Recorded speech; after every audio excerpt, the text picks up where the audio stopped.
On today's part of my take, we have Brett Favre on the show. Hall of Famer Brett Favre on the show. I can't believe it. I'm sure people who are listening to this right now can't believe it, but it finally happened. We have Brett Favre on the show. We have college basketball wild night. We have J.J. Watt going to the Cardinals. What were you going to say, Hank? You said 2 Hall of Fames on the other day. What was the second one? I'm sure he's in the Mississippi State Hall of Fame. Yeah, of course. Oh, okay. And personal Hall of Fame of quarterbacks I dislike, who also seem like they kind of could be cool guys if they didn't play for the Packers. So that's part of the Hall of Fame. Gene's too. Commercial Hall of Fame. Yeah, Copperfit Hall of Fame. Mm-hmm. We have college basketball. We have J.J. Watt. We have guys on Chicks. We have Hot Seat Cool Throne, a packed show for you. It's brought to you by our friends at Chevy. Chevy Silverado is the strongest, most advanced Silverado ever. Silverado is strong, advanced, dependable, hardworking. Silverado is dependable like the people who drive them. And the design is big, bold, and commanding. And this truck turns heads. I got to test drive a Chevy Silverado. I love the new Chevy Silverado. I think it's the best truck ever created. That's my unbiased opinion. That's my rating system. I rate it 5 stars. Chevy Silverado is the best. If you're thinking about becoming a truck person, tailgating, hauling, towing, off-roading, moving day, all those things, Chevy Silverado has them all. Also, shout out that one guy who tweeted us who actually did buy a Chevy Silverado, put in promo code TAKE, got $100 and some free gas. That's the promo that we're running. If you buy a new Chevy Silverado, you can get $100 off and a full tank of gas if you just say promo code TAKE. I don't know if that actually is real. If you say it and they say, what are you talking about? I bet you they'll still give it to you because you're buying a new truck. The tank of gas is real. If they don't give you a free tank of gas when you buy a new truck, then you should not be buying a truck from that individual. Chevy Silverado is the best truck ever. It is the best truck created. It's the strongest, most advanced Silverado ever. So if you're thinking about becoming a truck person, go do it right now. Chevy Silverado. Okay, let's go. Welcome to Part of My Take, presented by the all-new Chevy Silverado, the greatest truck ever created. Today is Wednesday, March 3rd. And Illinois is officially the number 1 team in the country, according to my power rankings. What a night in college basketball. If they beat the best team in the country, Michigan, then they deserve to be number 1. I agree. I'd have Michigan at number 2. Drop the Baylor game. We can get to that in a little bit, but if you go to overtime, I feel like you should drop in the rankings. That should be reflected on the back end. So, yeah, I like Illinois number 1, Michigan number 2, and then the rest kind of just shakes out from there. So it's a 2-team tournament this year. A lot of people were coming at me because of my Michigan number 1 ranking. I want everyone to understand that the rankings are not predictive. They're reactive. So I reacted to the last week. Illinois was number 2 in my rankings. They absolutely kicked the shit out of Michigan, which no IO. They go in there. Ewing theory, I don't even know if you want to do it. I think it might actually just be the Doug Gottlieb theory. He tweeted right before tip-off. He was like, no IO tonight. Michigan has too many dudes. Take Michigan big.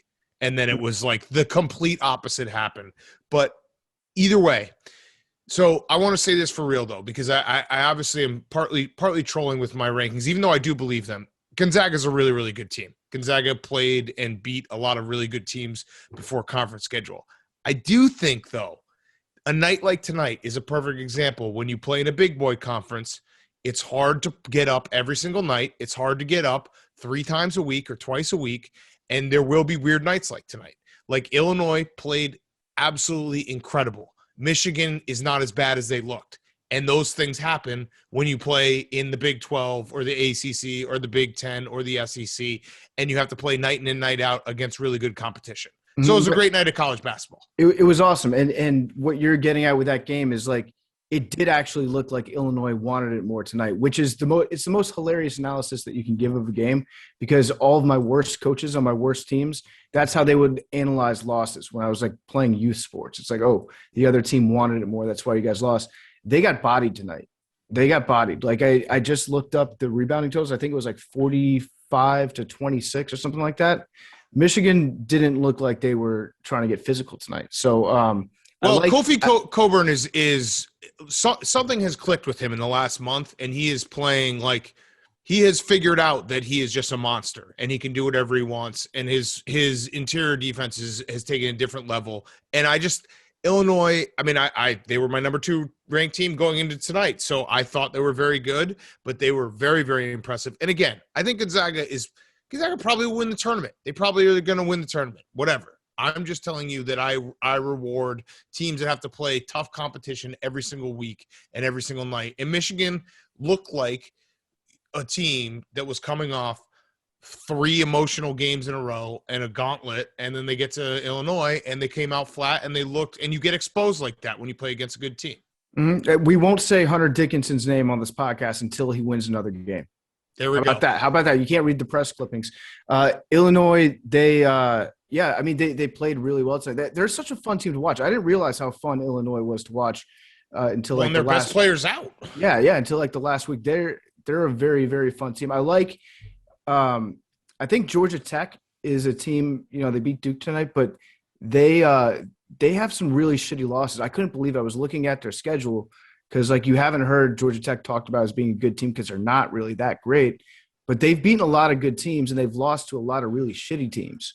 So they're super confusing. Well, the ACC is like that overall. The ACC has had a down year overall. The ACC basically has Florida State and Virginia, and then it has a lot of, the UNC up and down, Duke up and down, Georgia Tech up and down. Pittsburgh has looked good at times, but then really bad NC State. So that's kind of been the MO for the entire ACC. Am I missing anyone, Jake? I think that's pretty that's kind of Syracuse and Louisville are around the bubble too. They're a perfect example of what I'm saying too. Again, of the up and down teams in the ACC. Yeah. The ACC has had if you look at the entire ACC, the entire season, you could pick a point in the calendar and be like, "Ooh, they look like a tournament team," and then the next week they don't. 100%. And that's pretty much the entire ACC. It's FSU's conference to lose. Yes. So the Baylor win was huge.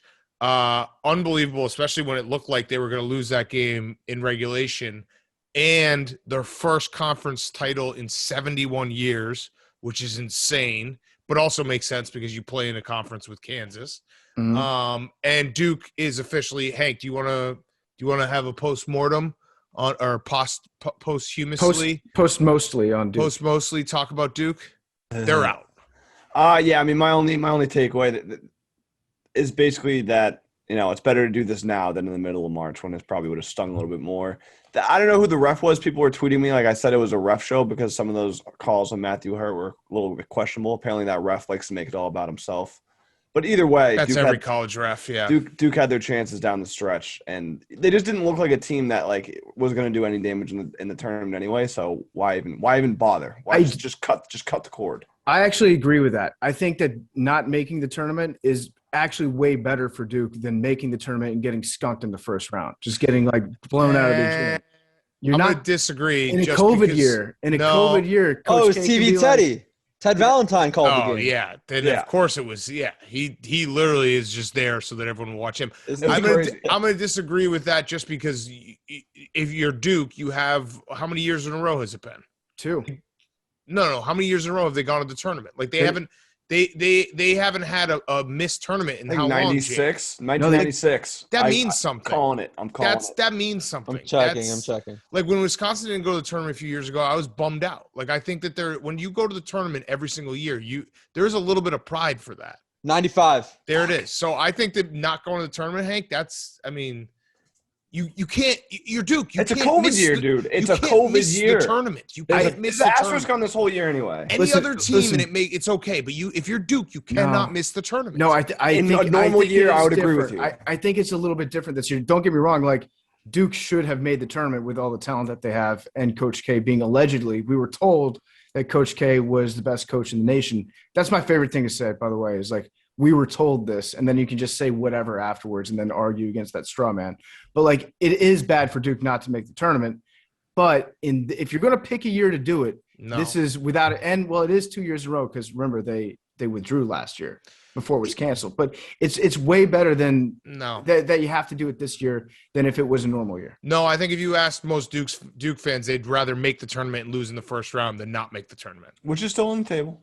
Because you are Duke. You can't miss the tournament. That actually means something to not have missed a tournament since 1995. That's crazy.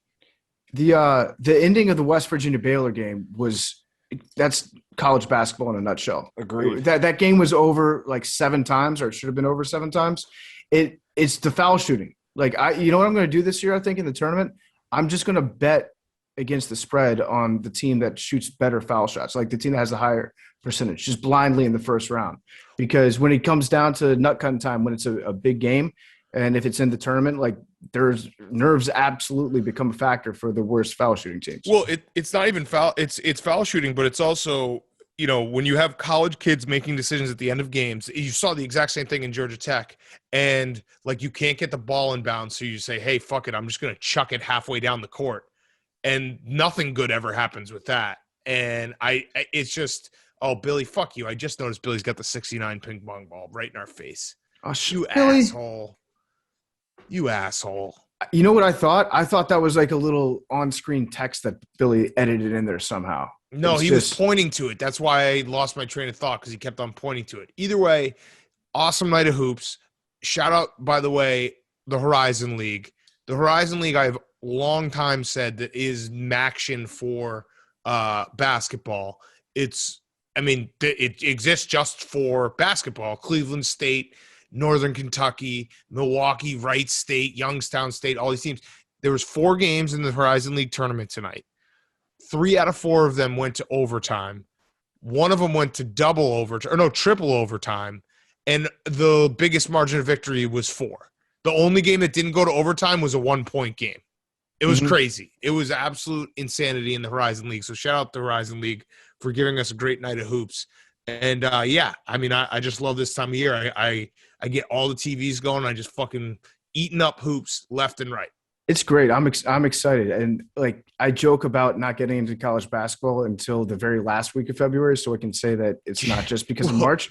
But I was gonna say, when you said I realized like a week ago that Illinois was good, I was like, well, that's when I started watching. The first time you watched them, right? I was like, wait, is D Miller not on the team anymore? No, I mean I get really into college basketball for these 6 weeks Not of D. the Miller. year. What's up? D Brown.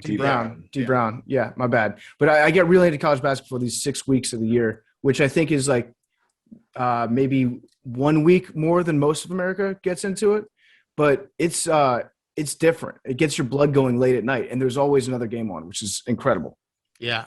So we also have JJ Watt. JJ Watt got shocked the world, signs with the Arizona Cardinals. No one expected it. I love these signings when not even like Schefter was surprised. Rappaport was surprised. All the insiders were surprised. JJ Watt is signing with the Cardinals. I just assume it's the most money. Like we just say that? Like It is. It's the most guaranteed money. I know Kyler Murray and all this stuff. I think it's the most guaranteed money, and he probably just didn't want to play in the cold. Yeah, that's it. It literally was the most guaranteed money. I think Cleveland was right around Buffalo, and they were in the 15 million neighborhood, 14, 15 million. And so he's like, you know what? I'd rather go not live on the shores of Lake Erie. I'd rather go to Lake Havasu instead of Lake Erie and collect that extra million or so. And it does make a difference, like $1 million, $2 million a year Yes. on a 2-year deal. Like, yeah, JJ Watt's made a lot of money, but he's nearing the end of his career. And he's obviously going to take if he's not going to take a discount to play with his brothers, he's not going to take a discount to play for the Bills at this point. Why would you take a discount? Yeah, I never understood people who are like, hey, I guess if it was maybe 3 years from now and JJ Watt was literally a shell of himself, but this is a 32-year-old guy who has one last chance to make a ton of money. Because even if he went into a career of media right afterwards, he's not going to make this money. Like how many media jobs are out there? How many guys are getting Tony Romo money? One. Mhm. So this is his last opportunity, and it's just baffling when people are like, wow, why wouldn't he go chase a ring? It's like, because rings are not guaranteed, and I don't know, if someone's offering you $7 million more, whatever it may be, I'd probably take it. It was one of those slap your forehead moments, because when he signed with the Cardinals, everybody was like, wait, why is he going to the Cardinals? Well, yeah, it's obviously money is one, but also his former defensive coach, Vance Joseph, is there. Right. And so that was like, oh, yeah, we probably all should have spent more time talking about that and less time talking about his Peloton, trying to figure that out, which that was a hilarious moment when people were saying like it's down to Pittsburgh, Cleveland, and Buffalo because of his Peloton account, which was fake. A fake Peloton account was breaking news about where JJ Watt was going to go, which is that's the whitest possible thing. Like a parody account on Peloton, move over Hamilton tattoos. That it doesn't get whiter than that. Not only that, but we had already ruled out Pittsburgh. Like Pittsburgh had already said we're not in the running. Yeah. So it was we got duped by something that couldn't have even been possibly true. I'm watching right now Purdue.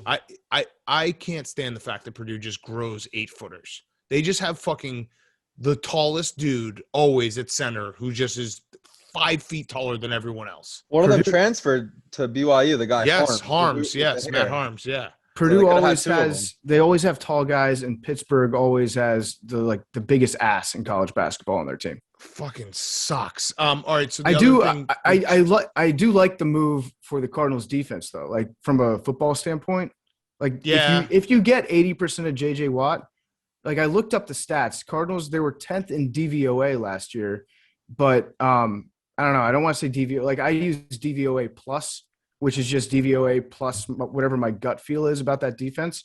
And my gut feel is they were kind of candy ass. And have like in that division, if you can hit the quarterback, like if you can hit Russell Wilson, you can beat the Seahawks twice a year. Well, he might not be in that division. Their defense might be better. They still have Cliff Kingsbury as their coach, so I don't believe in them. Yeah, no, that's sorry, not point. sorry. I also don't get the whole like everyone out there that's like, oh, everyone wants to retire in Arizona. I don't want to retire in Arizona. It's way too hot. Hank, why are you shaking? Arizona's great if You guys just hate like nice weather. no, I would retire in Arizona. It's like 110 degrees. It's great if you like Dry heat. sweating on a golf course owned by Dan Marley with like 4 retired car dealer owners in front of you. Then I'd going home and retire then in jumping in your Arizona. pool. Yeah, kill a Making couple some hot dogs. scorpions. Yeah. Yeah, get a little dust in your beer. I'd retire in Arizona. Hell I'd yeah. retire in Arizona before I retired in Florida. And Arizona has Portillo's. Boom. Depends on what part of Florida. Yeah, the Panhandle. Yeah, fair. That's fair. If you say anything bad about Orlando and the medieval times that they have, Orlando, that's the goal. The last thing I had with JJ Watt was it was hilarious.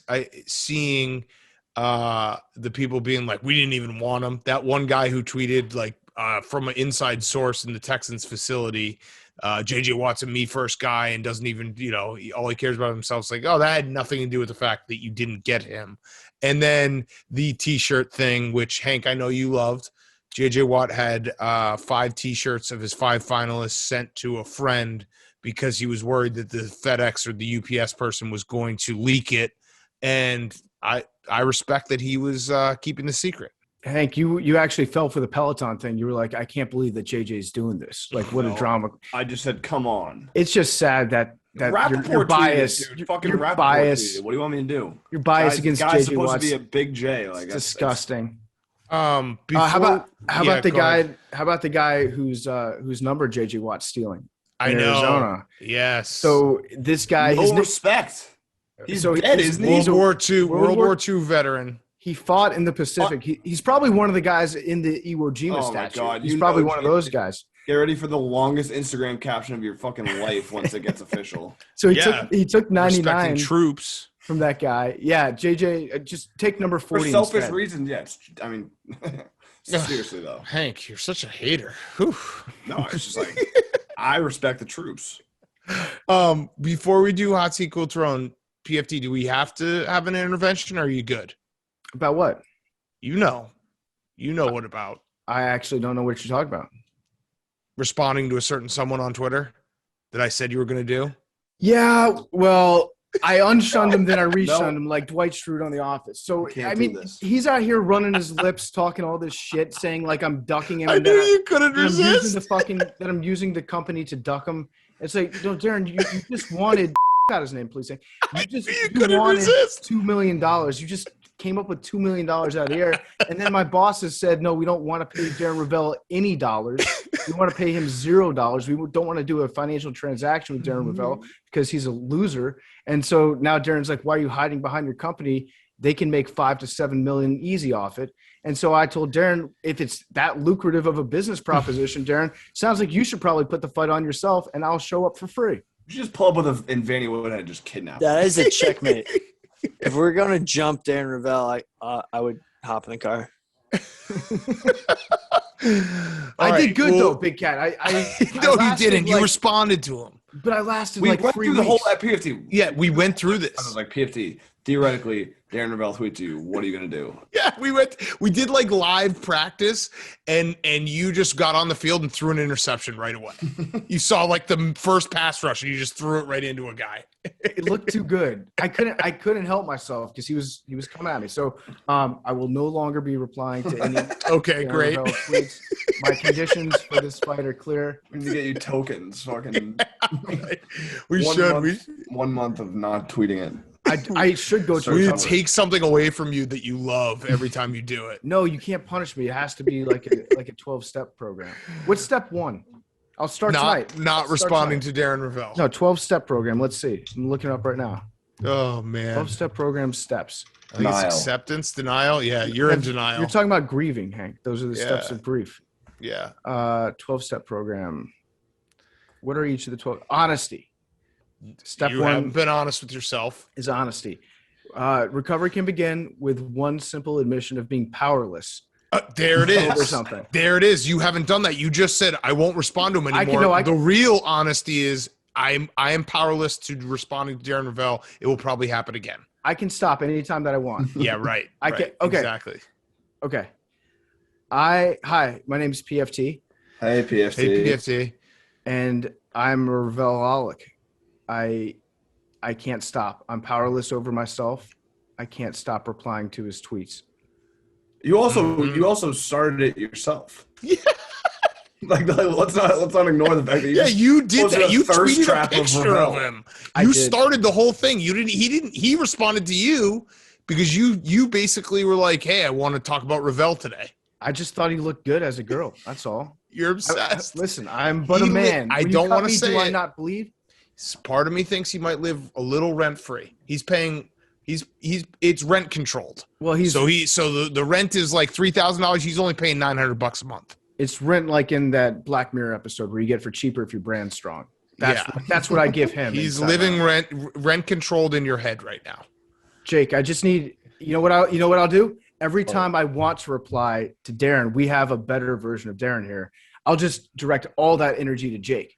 There you go. You can direct it to me, but I'm not going to tweet at him because he's still going to get what he wants. No, Yes. don't. We're keeping this all in house right now. We're Okay. closing circles here. No. This isn't gonna Deja work. vu. Yeah, this isn't gonna work because you're gonna address him and you're gonna say it to Jake like you're tweeting to. So you're gonna start subtweeting him, and it's gonna get you off that way to Jake. This isn't gonna work. I start calling What Jake it- Darren. Yeah, you're Just you're do it. basically You did it in our group text. you just basically found a way to drink like 25 non-alcoholic beers and get Just drunk. make a burner account, PFT. Do what any adult does. I should make a burner.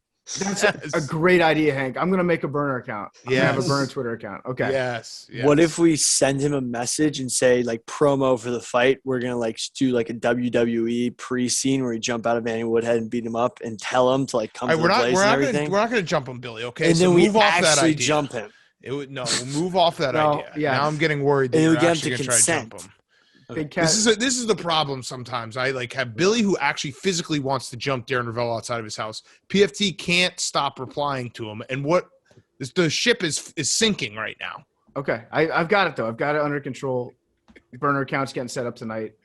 I'm not going to say what the handle is, but it'll be there. Okay, but if it's obviously you, It's not going to be obviously me, Big Cat. I don't it have needs a to problem. be something I will that be people fine. don't realize, so that you can get it off your chest. But then, as soon as people are like, "Oh, that's PFT," then you'll get the attention, and then it becomes a thing. So it almost has to be completely anonymous. It There's will gonna be be so many now, though, 100% it'll be- anonymous. No Okay. one will ever know. And here's why it'll be anonymous, because the people who Set up actually multiple. Just set up multiple. people Yeah. who actually do reply to Darren's tweets are way meaner to him than I would ever be. Like out of bounds mean to him. So I'll blend in seamlessly. You won't even know I'm there. Okay, let's get to Hot Seat Cool Throne. It's brought to you by our friends at Jackpocket. You can play Mega Millions or Powerball jackpots right now from your phone. It's super easy to use. You can either go to jackpocket.com or you can download the Jackpocket app, and you can find them on Instagram. You can find them on Facebook. you also get a free ticket with code Barstool on the Jackpocket app. You must be 18 plus to play. So Jackpocket is great. You can play. You ever thought, hey, maybe I could be a Mega Million. Maybe I can win the Powerball. Well, you can from the comfort of your own home. You don't have to go anywhere. It's live in 10 different states, New York, Texas, New Jersey, and more. Safe and easier to use than getting your lottery tickets by hand. You can pick your own lucky numbers. There's also something about going to a convenience store and like the all the eyes are on you, being like, pick your numbers, dude. Pick your numbers, dude. You don't want to be rushed. So you can use the Jackpocket app, and it's super easy to use, and you get a free ticket if you use code Barstool. So I'm giving you a free ticket. That free ticket could be the path to millions with Mega Million or Powerball Jackpocket. Use code Barstool when you sign up. Must be 18 plus or older to play. I actually just pulled the number for a swipe up. That number was 98, so use that number in your Jackpocket ticket, and you will be a millionaire. And then remember your favorite podcasters when you win that Powerball or Mega Millions. Okay, hot seat, cool throne. Henry, you're looking good today. Thanks, Big Cat. No problem. I gotta get a haircut. He's not Just gonna fuck pumping you, each bro. other up. I've been in a little bit of a lull, so I'm just like, I don't know. I think it's seasonal. You know Seasonal? what it is? It's the hat. That's a sweet Yeah, hat. the hat Hank. looks great. The hat looks great. You can buy it at the Barstool Sports store. And I'm also pumping up Billy this week, even though he didn't do Simp Week last week. He just failed to do that, but I am going to reciprocate and actually give him a pump-up week. I concede. Be nice to be – what? I concede. You concede what? That you didn't It is simp Bill, us. if it was not Be Nice to Billy week this week, I would point out that you're not wearing your headphones once again. But it is But Well, it's Be Nice to it's Billy Be Nice week, to Billy, so it doesn't what- matter. Yeah, You're not it doing doesn't- that. It Who literally cares? doesn't matter. I concede. Also, Billy's here today, so that's 100% improvement over the course of the week. Yup. Really, Be nice really to Billy turned week. the corner, Billy. It feels great being nice to Billy. I Just love conceding. being nice to Billy. Okay, Henry, good looking stud of a guy, Hank. Now you think I'm fucking with you. no. And now I think I'm fucking with you, but I'm not. I think you just actually look good today. His hair, Hank, is it like curling out at the edges there? It's flowing. The problem, Yeah, the you got- problem with it yeah. is Getting ready for that lax it, season. it Yeah. looks terrible without a hat on, and it's like gone Let's see like it. 3 weeks. No. Let's see it. Ah, Take God, the hat no, off, Hank. No, screenshots live forever. Take Hank. Take the hat off. Absolutely not. I'll take my hat off. You take your glasses off. Ready? 3, 2, 1. Okay. Former Nike VP Ann Hebert. Crazy story that came out, and the funniest part is that this kid did it all to himself. Yep. It's this kid who his mom is the VP at Nike, so high up, worked at Nike for 25 years, worked her way up as like the VP running shit. Her son is a sneaker reseller. Started a company called West Coast Streetwear, which classic. Gonna start a streetwear company. West Coast Joe Streetwear. is his name. That's like the car company that Exhibit ran and Pimp My Ride. Yeah. He would use his mom's credit card and like bots and like did all this stuff to buy all of the sneaker releases like before they come so people can buy them, and they would resell them at a price, make money off it. No one knew that his mom was the VP of Nike. He went out of his way basically to do a story and like tell all this information to Bloomberg. Yep. And called the Bloomberg reporter one time to like ask about the story, and because his mom paid the cell phone bill, her name showed up on the caller ID, which made the reporter obviously like, that's interesting. Looked it up, connected dots, put it together, and then so the story that the kid was just trying to like gas himself up, basically, it was just all ego, like he was just trying to get press for himself. Ended up like getting like fucked his mom over. His mom had to quit. Yep. And like exposed the entire Nike industry. Good. Streetwear resell business, and like it's all just because this kid had a huge ego and was trying to like get free press. It's the perfect story for 2021. This kid paid for Bloomberg to write a story about him where his, being like, wow, this guy's such a great entrepreneur. Oh, yeah, forgot to mention that your mom's a fucking higher up C-suite person at Nike. Like, it's just perfect. So was he using her position to get the shoes early And her- to win the auctions? Well, so Because all I know, I don't think Yes. anyone ever actually Okay, wins a sneakers auction, because I swear to God, I've never seen anybody be like, this is awesome, I just won. It's always like, Yes. fuck me, why am I doing this? I waste another Saturday morning. So there were two things. One is that he was pretending that he was like this big entrepreneur and like, wow, like, It does sound like he's got a good business plan. I'm to be doing it fair. all on my own, grinding out here. He was using his mom's credit card. And there was also, he quote unquote found 3 Marty McFly shoes in a warehouse in Oregon, like just happened upon them, these super expensive shoes, and they think like that was clearly his mom just giving them to him. Yeah. So he's the whole. So he thing was is using bots that were illegal, and then he was also basically like conveniently he had, information about when shoes were going to be taken off the market forever. So it's like he would be able to buy those shoes before they got taken off the market, and then once they get taken off the market, they're worth a lot more. So and then in this article, basically, he was like, well, if you live in Portland area, there's so many Nike and Adidas execs. It's just a good place to sell shoes. Like if you know the right people. Okay, he's saying not this mentioning the fact that the right could, people was his fucking mom. He's like, this is information you could glean by just hanging out in a coffee shop in Portland because everyone's talking about these shoes and when they're going to go on sale. But his mom saying that she had nothing to do with it. No, his mom quit. I mean, quit. yeah, it was. He was She using worked for Nike for 25 years. He was using her credit card. But is this her retirement plan? Her dad. I mean, that's the thing. It's like he better sell some fucking Jordan. He better hope that he was involved. Her mom was involved, because otherwise, like, that kid's screwed for life. Like if her mom was taking a cut or whatever, then they're in it together. But there's a good chance that he just fucked his mom over in her entire career. When clout chasing goes wrong. Yeah. It said he was making $250,000 a month. She better have had something to do with it. Damn. And he had a Discord channel. It's like a young kid who has like probably $10 million. I'm just going to say this.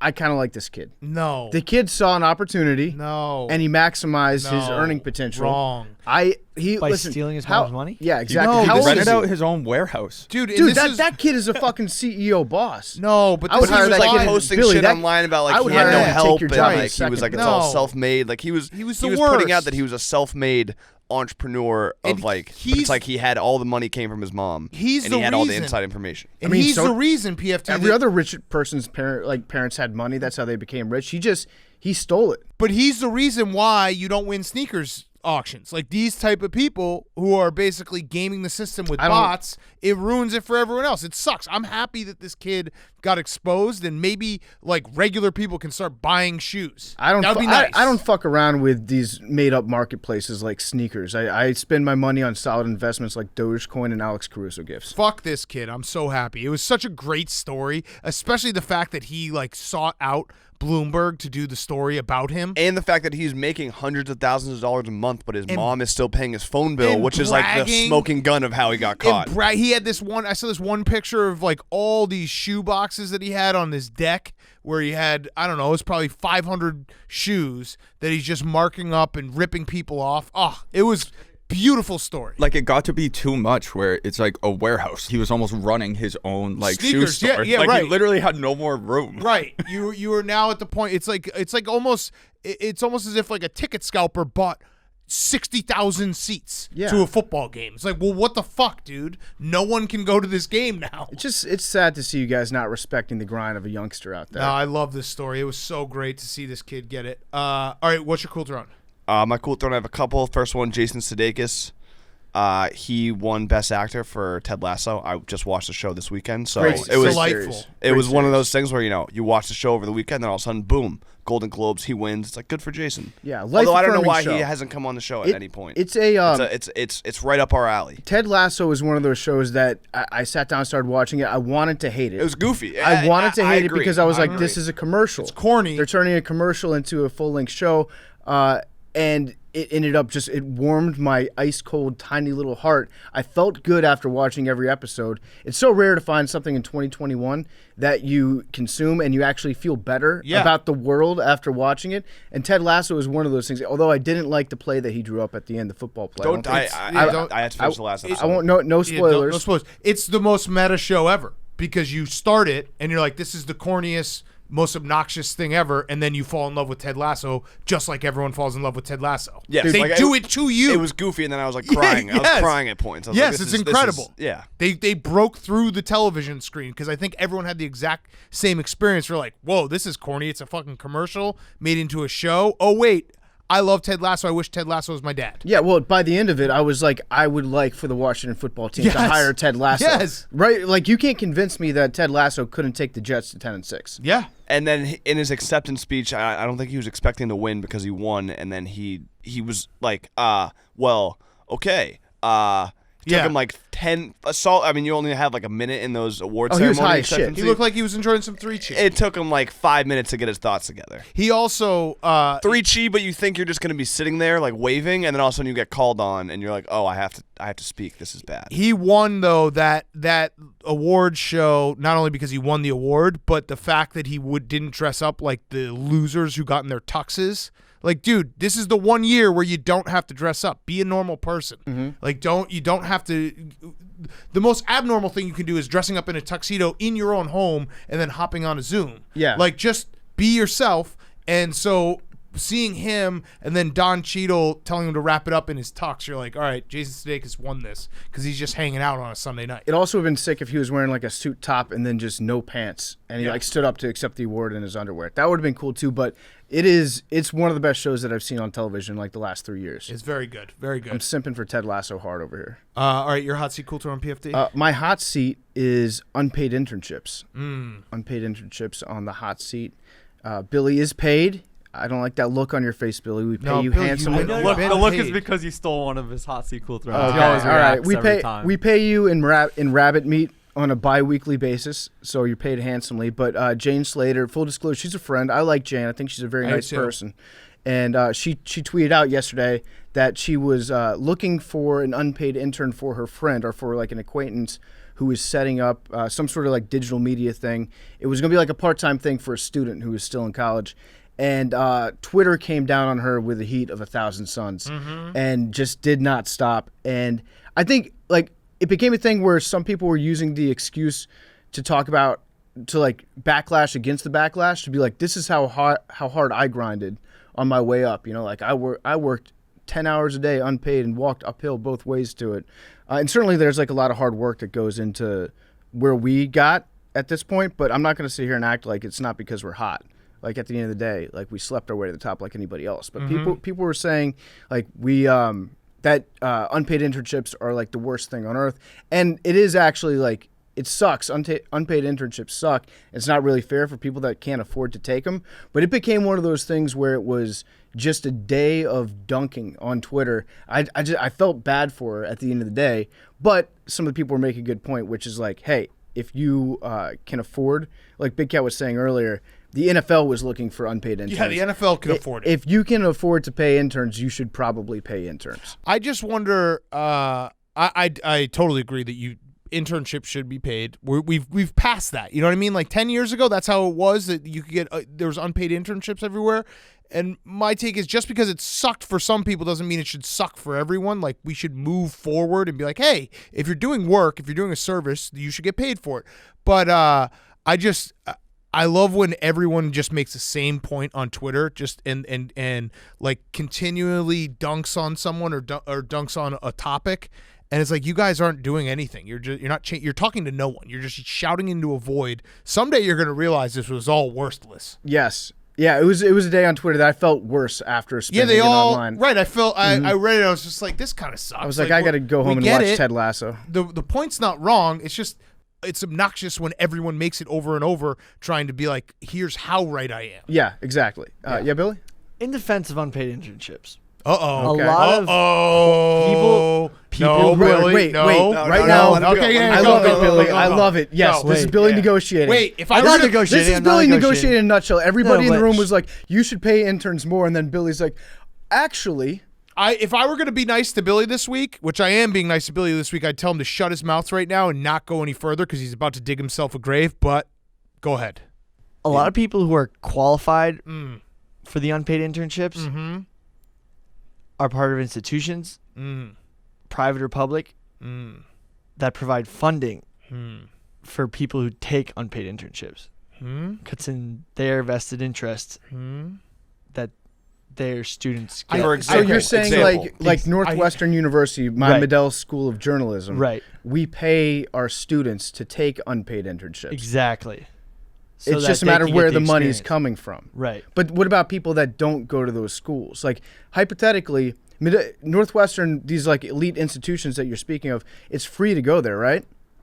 No. Okay, so you do have to pay them to go there so that they'll pay part of your salary. Right. So the point, Billy, I think what people were making, and I agree with, but again, it was obnoxious how everyone had to make it over and over and over. ad nauseum. But the point I think people are trying to make is that when you have an unpaid internship, you're basically stopping a bunch of people from getting that internship because they can't afford to live with no pay. Whereas some people with a safety net can be like, oh, I'm going to go have an unpaid internship for a year, and my parents or someone will help me out financially, whether it be rent, food, whatever it may be. So you're basically shutting off an entire group of people who can't afford to take an unpaid internship. Therefore, that's wrong. And I agree with that. Do you get that part? Yeah. No. Okay. See? Be nice to Billy. Yeah. Billy's shown a lot of growth, actually. One thing I've noticed about him in the last couple of weeks, when he's wrong about something, instead of being like, no, I'm not wrong, and then thinking up new lies to tell you about why he's not wrong, he's actually been like, yeah, my bad. Mm-hmm. I've heard Billy say my bad like 5 times, even though that does make you a beta. Yeah. I'm just conceding. Yeah. They should actually make Twitter, there should just be one boss, like, blue check mark, who just makes the one point and then leaves it. Magic Johnson. Like, that's it. There's the point, instead of like 1,000 journalists all making the same point and talking down to people, and then eventually making everyone be like, this kind of sucks. Yeah, who do you think the boss journalist in America would be? Peter King. Peter King, maybe Peter King, but I feel like Peter gets dunked on a lot too. He does. Richard Deitch. And Peter King definitely is a back in my day guy. Yeah, Richard Deitch for Canada. Okay. Ghost of Walter Cronkite. There it is. There you go. Yeah, perfect. Start the Twitter account. My cool throne is Chicago Bears hydration levels. Oh, you stole that from me. What do you mean I stole that from I you? was my hot seat cool throne. Okay, well, we can discuss it together. Okay. So the Chicago Bears hired Tom Herman, former Texas Correct. head coach, as their special projects coach, meaning he's going to do one of two things. When I hear special projects, which is a hilarious name for an NFL coach that you're hiring, the special projects guy, I think, one, he's either just going to be the full-time Cordarrelle Patterson offensive coordinator, just designing plays nonstop for Cordarrelle, or two, he is just going to be running a 24/7 piss laboratory to make sure that they're maintaining those elite hydration levels. He's the guy at Texas that put the charts next to the urinals, and it showed, like, on a scale of semen to red, how yellow is your pee, and then depending on what level you were at, that's how good you were going to play that week. So 3, which is actually, I think, the reality of this situation is Matt Nagy, and it's maybe the first smart thing he's done, is if you hire enough people that you can then pass the blame around to, it might give you a little more time. That's true, and it's also a great excuse to incept other people. Like when you say, my biggest flaw is I need to get better at delegating. It's great because it makes everybody else think to themselves, that guy works too hard. Yeah. That guy's such a damn hard worker. He needs to learn how to not focus on being great at everything all by himself. He needs to hire a couple people and spread it out. So the interesting, it's really a life comes at you fast moment for Tom Herman, because it was 4 years ago where he was hired at Texas from Houston. He had the his business card that said, like, future head coach of Texas. Yep. He was the perfect hire. He was the dream hire. He was an A+ slam dunk. And now he just got invited to the Titanic, and he's like, yes, first class, please. Well, you don't know that. Maybe he had a special projects coordinator for Chicago Bears business card. I don't know why you'd want to join this coaching staff. I mean, they unless Tom Herman was told that they got Russell Wilson or Deshaun Watson, you are signing up for a ship that is sinking. Basically, his options probably came down to Chicago Bears special projects guy or the guy that cleans Nick Saban's toilets. And he was like, you know what? I'd rather stay away Take from... a shot. Yeah, rather Maybe stay away Nick from Foles Nick's gets asshole. hot. Yeah. Well, that brings to mind another question if you're talking about piss. Like, he might just be hired to design a chamber that's big enough for all of Nick Foles' piss to fit into so he can analyze it. It's, whatever. I just hire as many people as you want. I don't care. Nothing's going to change. I do love that strategy, though, to just be like, I need to, my biggest fault is I need to get better at letting go of things. Yeah. No, they're going to pass it around. They're going to pass it. It's going to be hot potato in Hallis Hall for the entire year next year, where it's going to be, you do this, you do that. Here, you call plays. All right, what do we want to do install here? And then eventually it's going to lead to the same spot, and everyone's going to be like, accountability, communication, blah, blah, blah. Fuck off. All right, I guess I have to, on the fly, I'll change my hot seat, cool throne. They both got taken. My hot seat is the 16-game schedule for the NFL, because it looks like we're going to 17. And my cool throne will be the 18-game schedule, because as soon as we go to 17, we're going to go to 18. It's the greatest, sleight of hand that the NFL is doing here, where they're saying 17 games. They're going to do 17 games, and then they're going to be like, well, it's not fair that some teams get more home games than others. We got to go to 18. Well, 17 games just doesn't sound right. It has to be an even number. You can't just like commit to an odd number. That throws everything off. There's going to be no more teams that are 500 anymore. Right. Jeff Fisher is shaking in his boots somewhere. I saw some of the rules that are going to change. It actually is awesome. So there might be a Monday Night Football playoff game. Yeah, I like that. Sick. Yep. They're going to do so. The 17th home game is actually going to be decided. It's just going to flip-flop. So 1 year all AFC, 1 year all NFC. And then the extra game that they're going to add, which is very cool, it's going to be who you played last year division-wise. So like last year, the NFC North played we played the AFC West, right? Wait, fuck. I can't think. I've permanently blocked all Chicago Bears games from my brain. No, we didn't play the Chiefs. Did you play the Dolphins? Did you play the Jaguars? Did you play Raiders? the Ravens? No, we played the South. We played the South. Jaguars, Titans. Yes, we played the Colts. So you'd go top of the NFC North, number one in NFC North.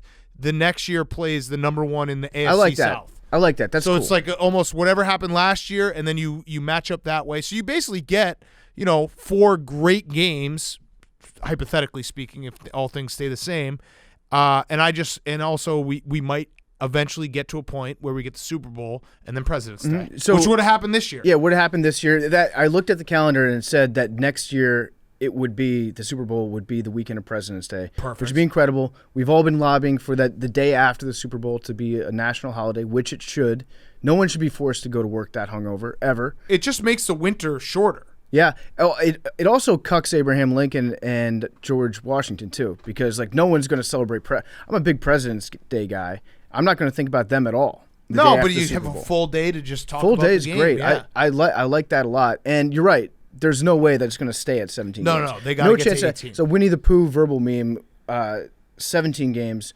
Winnie the Pooh in a top hat and a monocle, 18-game season. Mm-hmm. So it's going to happen. All right, Billy, your hot seat, cool throne? I actually have a couple. Oh. I was surprised you didn't take any of them. Soulja Boy is Soulja Boy versus the WWE. Soulja Boy commented the rap game is faker than WWE, and now he's in a Twitter war with Randy Orton. Okay. Not a great place to be.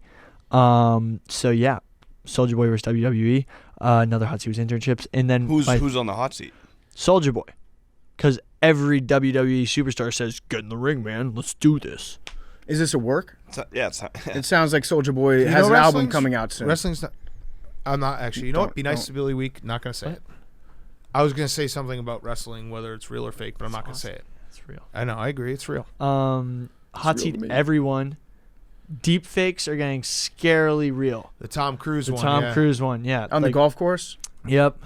That we could get deep faked. Mm-hmm. Yeah, I'm sure that I've been deep faked already. Everybody in this room has probably been deep faked at least once.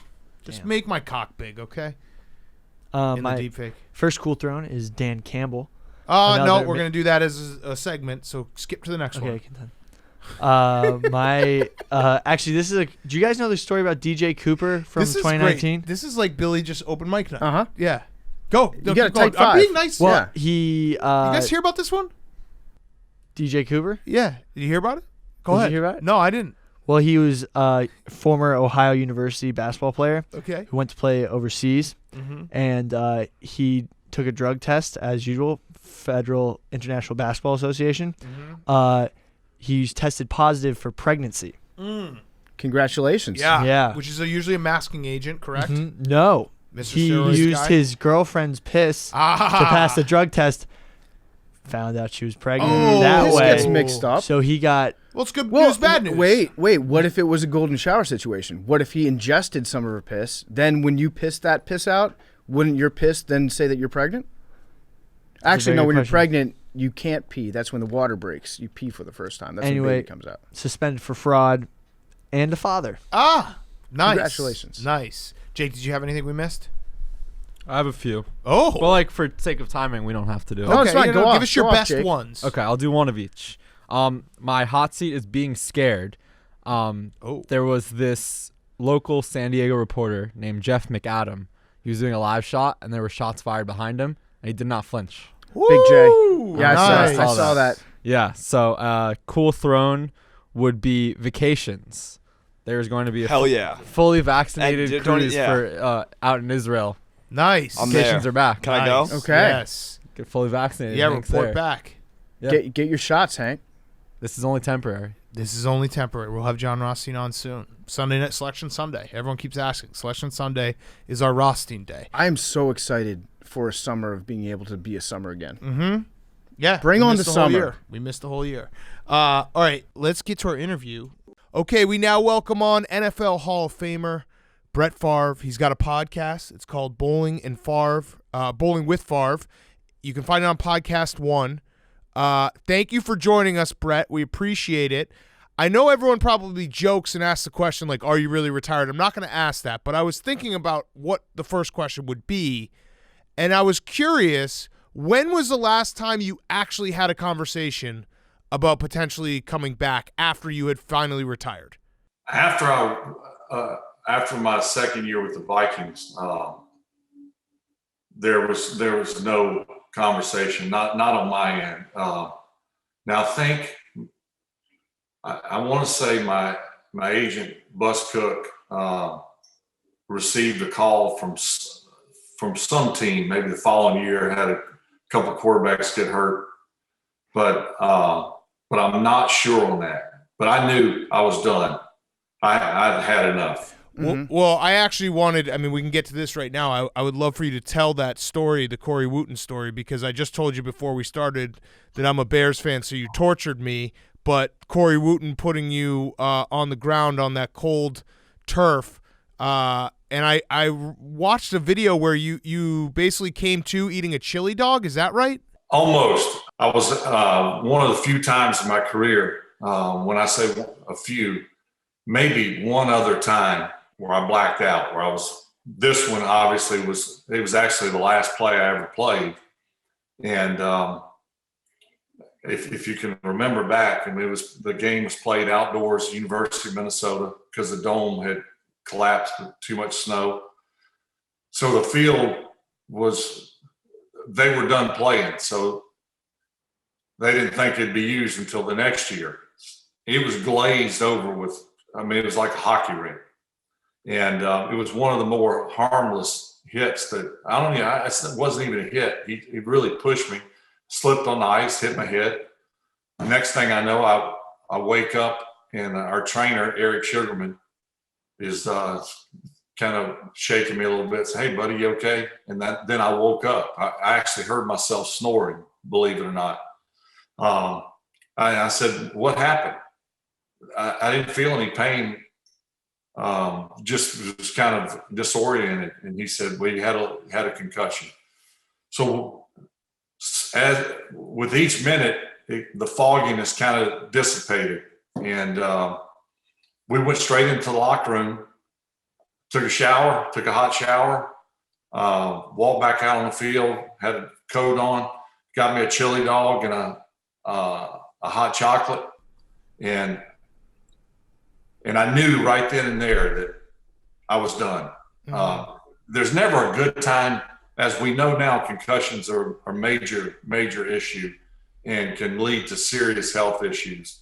Concussions, when I first entered the league, if you even thought about taking a couple of plays off because of a concussion, you were considered a wuss.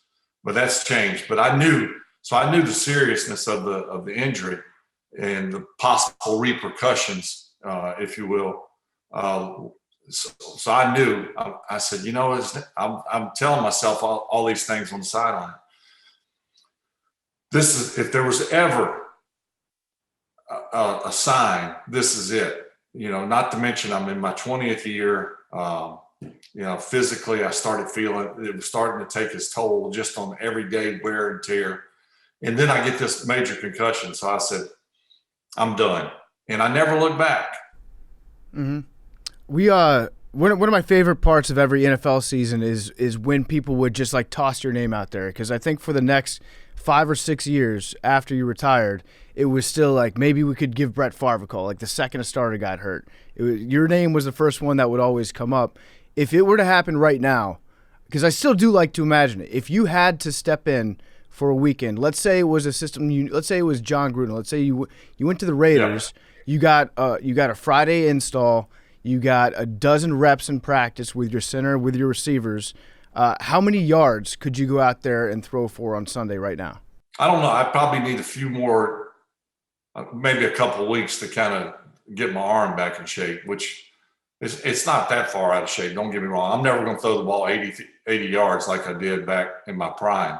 But you in a real life football game, you don't throw it 80 yards. You throw it, 2, 3 yards, 5, 10, 15, maybe an occasional 40. But I could do that. They can't promise me they're not going to hit me. Right. Right. I'm 51 years old and I can't complain. I feel probably better than I should, all things considering. That would be the biggest issue for me. My last year, which was my last year, was in Minnesota. I knew physically, it finally kind of hit me. I'd be in practice. And it was laborious to get through practice. Not that practice was necessarily hard. It was the same, probably easier than it was in my early years because they scaled back. But it was hard to get through it. Everything kind of hurt. Maybe not terribly bad, but it was like right hip would be hurting along with my left ankle. Back of my right shoulder maybe was sore. So, as far as going back to play, I could do it, but I think the repercussions would be, I would regret it, certainly. Well, the good news is Dr. Heat Greg Williams is probably not going to be a defensive coordinator next year, so you won't have to worry about him busting you up like he did in that Saints-Vikings playoff game. Could you tell, even by Dr. Heat standards, that he was turning up the heat a little bit high in that Bounty Gate game? I've been asked a lot about that game. Did I have any knowledge or did I feel or sense something out of the ordinary? Yes and no. By no way, shape, or form did I envision that there was a bounty. Now keep in mind, every defensive coordinator within the realms of legality would love to get the starting quarterback out. But in saying that, not purposely going after his leg or, a clean hit, we take the quarterback out, we got a much better chance to win. I mean, it doesn't take a rocket scientist to know that makes sense. So with Greg Williams, I mean, I've known Greg a long time, known his defensive philosophy, and he's a blitz guy. Yep. He's a no rhyme or reason coach. And what I mean by that is 99.9% of the coordinators in the league, whether they be offense or defense, they have tendencies. And that's what you study week in and week out. So 3rd and 3 to 6 is broken down into its own category. And coaches have their tendency. They have 33% blitz on that. They play versus a 3 receiver side. They may play a certain zone. So you play the odds. With Greg Williams, there is no odds. And that makes it difficult in itself to prepare because there's no rhyme or reason why you do. If you blitz this guy, then they have to play this coverage behind it. That's not the case with Greg. Right. He'll roll the dice. And so that makes it much more difficult to prepare. So I wasn't really surprised at the looks that I was getting. What I was surprised, and I'll give you an example. Darren Sharper, who was a friend of mine and a teammate for about 7 years in Green Bay, I thought he was an extremely talented safety. He could cover the field like no other, but he wasn't a hitter. He was a good tackler, but he wasn't a big hitter like a Ronnie Lott. Well, in that game against us, in that championship game, he had two. One they called, the one they didn't call that was actually worse, unsportsmanlike on the quarterback, where he went after my head with his helmet, the crown of his helmet. And it was way late. I'd thrown the ball already. And I thought to myself, now why would Sharper, who's not that type of player, go over and beyond when he didn't need to? And I actually completed both passes, and it was two of the better passes I had in the game.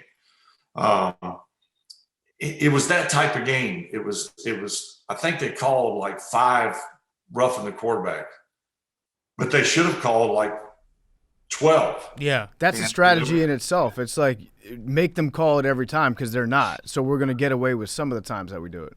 I don't hate Greg Williams. It is what it is. We still had a chance to win the game with all that in mind. And when I think about that game, not for a second do I think about how they played against me. It's more what I didn't do at the end of the game. Greg Williams included, the defense included, I still had a chance to make a play to give us a chance to win, and I didn't make it. And that's what I think about in that game. So you talk about defense and a defensive scheme. I think, the part that everyone loved about Brett Favre, the player, was that there was a feeling that you were improvising a lot of the times, drawing stuff up in the huddle. How much of that was true? Because I know the classic story where you asked, you didn't know what a nickel defense was until your second year. So how much of it was really Brett Favre just being like, all right, you run this route, you run that route, let's just go? Very little in regards to drawing one up in the dirt from an initial play. Now, breaking the pocket, scrambling around, extending plays, hitting a guy, like one of the greatest passes I've ever had, if not the greatest or maybe fondest, was my first playoff experience at Detroit. The week before we'd played at Detroit to end the season, the winner of that game got to play. We were playing them in the playoffs the first round regardless. We knew that. Had we lost, we had to come right back the following week into the same environment. And there was no reason to think if we lost that we could come back and play much better the following week at Detroit and win it. Late in the game, it was a 2-minute drill, and I called double square out. I had Sterling on the right, and I'm not even sure who I had on the left. And I ended up scrambling to my left. I think kind of knowing your limitations at that time, I didn't think I had any, kind of a naive sense at that age. And just Sterling had a square out. He didn't have a go. And I extended the play. And the one thing that coaches always preach to young quarterbacks is don't throw it late down the middle. Don't throw it across your body, across the field. And that's what I did, and hit Sterling for a touchdown. So that was the ad lib from an extended play. So you made headlines a couple weeks ago talking about Deshaun Watson. I wanted to ask a follow-up to that. So do you think that it was like maybe a little hypocritical asking about Deshaun, or saying Deshaun Watson should kind of just play with the Texans right now, not demand a trade, when you had similar points in your career where you wanted the organization to do something, whether it be, let you go wherever you wanted when you were done with the Packers, or maybe not get to training camp? Do you think that like players should maybe get a little more say in today's NFL on player movement if they have been lied to by the organization and they feel like it's, a relationship that can't be fixed? Yeah, well, I'll say this. I think it's the league looks different today. How they play is different. How they practice is different.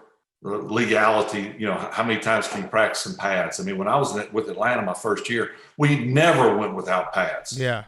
And I was a backup quarterback, and backup quarterbacks today are not live in practice. I mean, that's a joke to even think that. I was live. Jerry Glanville wanted them to kill me. So it's a different game. My situation, regardless of what people may think, I didn't demand a trade. I didn't demand. Where I went wrong, and the only place I went wrong, was retiring or saying I was retiring in April. But there's reasons for that. When I decided I wanted to play again, why would I want to play anywhere else other than the fact that I knew that I wasn't welcome back in Green Bay? Not by the fans and some teammates, but by the organization. So from that aspect, it's a little bit different. But I don't think a player should be able to demand who they want interviewed or what players they want to pick up or let go.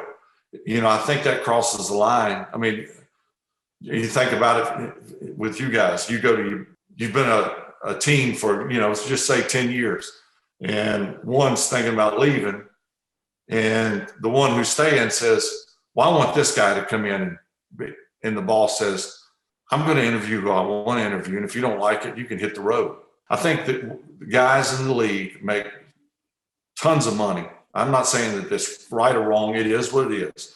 And 20 years from now, we're going to be laughing at the salaries that I made and the guys before me made, and it's going to be astronomical, just like it is now. But it's going to continue to go up. That's a given.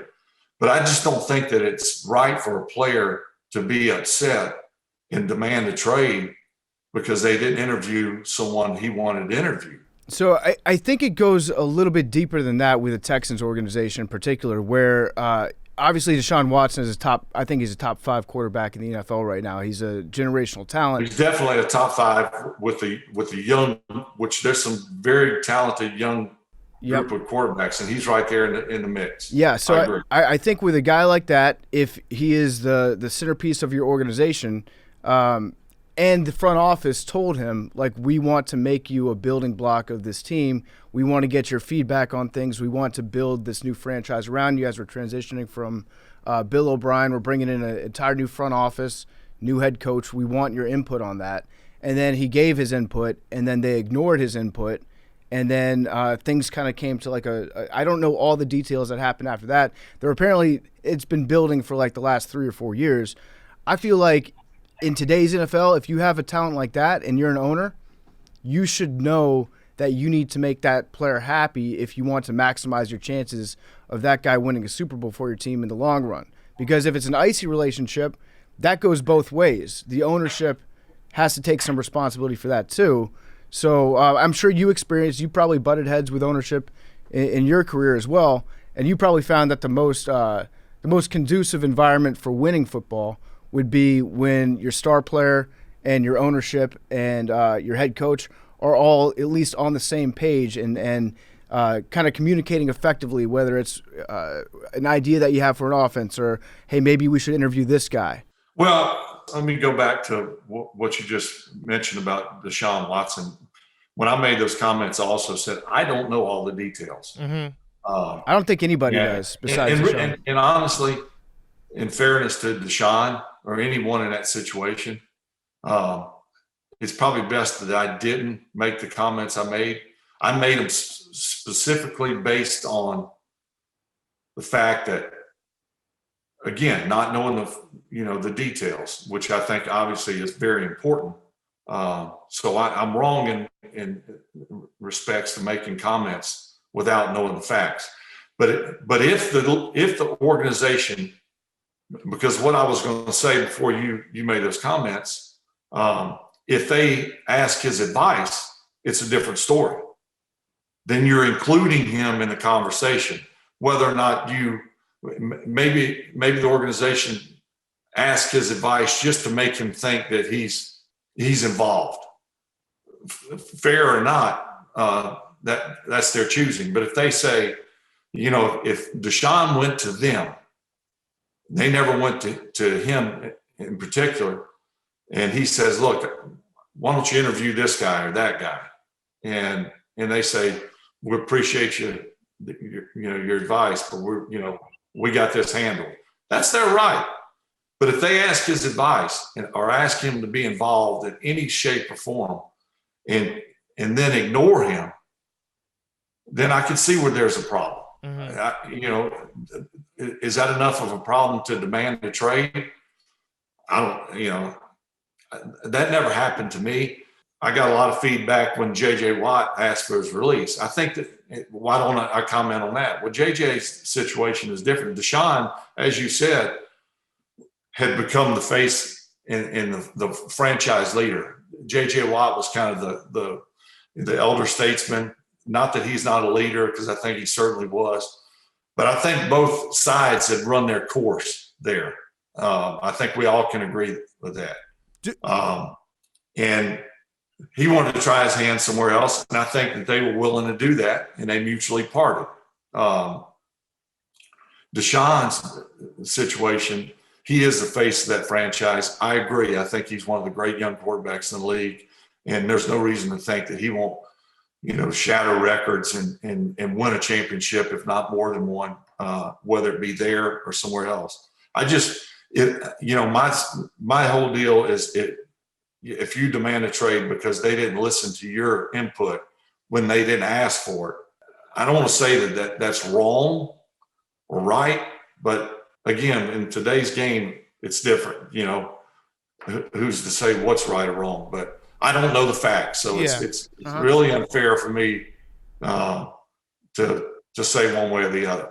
Don't you think, though, that the players having more say and fans actually taking players' sides is a good thing for, it feels like the transformation in the league, right? So, for example, a Javon Walker situation where, Javon wanted to sit out, and you had comments on that back when it happened. He came back. He tore his ACL. Now, guys, when they say they want to sit out, I think most fans are like, yeah, they should. If they don't get the money they deserve, they should sit out because they're risking a very short career, a very short earning potential for non-guaranteed money. So I think that the conversation is interesting, and it's also it's good that we're here where people actually are like, hey, Deshaun kind of can call his shots. Well, I mean, they both hold the cards. Right. And you take it even further. He says he's not playing there. They say they're not budging. How will that play itself out? Remains to be seen. But say they trade him. I know, like in my situation, the end with the Packers, and I bring this up because it could happen to Sean. You never know. But I had to go to Green Bay in order to get something accomplished at the start of training camp that year that I was traded to the Jets. So I went up, me and my wife and my agent, and I met with Mike McCarthy and Ted Thompson. It was an okay meeting. I went back to my house in Green Bay that same day that I arrived and told Bust, my agent, and my wife what had transpired. And according to the Packers, then there was two teams that were interested in a trade. Were there more? I don't know. This is what I was told, and that was the Jets and the Buccaneers. You choose. So when I left Green Bay, we flew back home that same evening.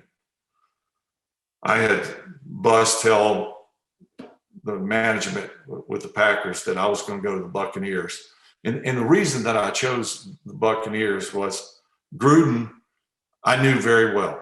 We were together in Green Bay initially.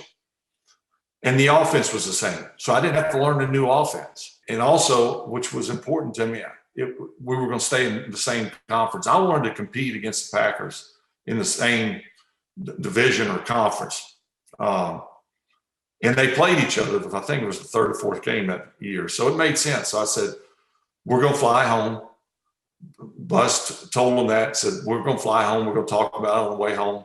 But that's where he's looking to go. By the time we flew home, I got to my house, I was traded to the Jets. I could have vetoed it. Bust said, you know what? If you veto it and say you're not going there, people are going to say, well, what in the heck does he want to do? So they kind of beat me to the punch. Mm-hmm. They tightened their grip on me, in other words. Mm-hmm. That ultimately could happen to Deshaun, that he ends up at a team that he doesn't want to end up with.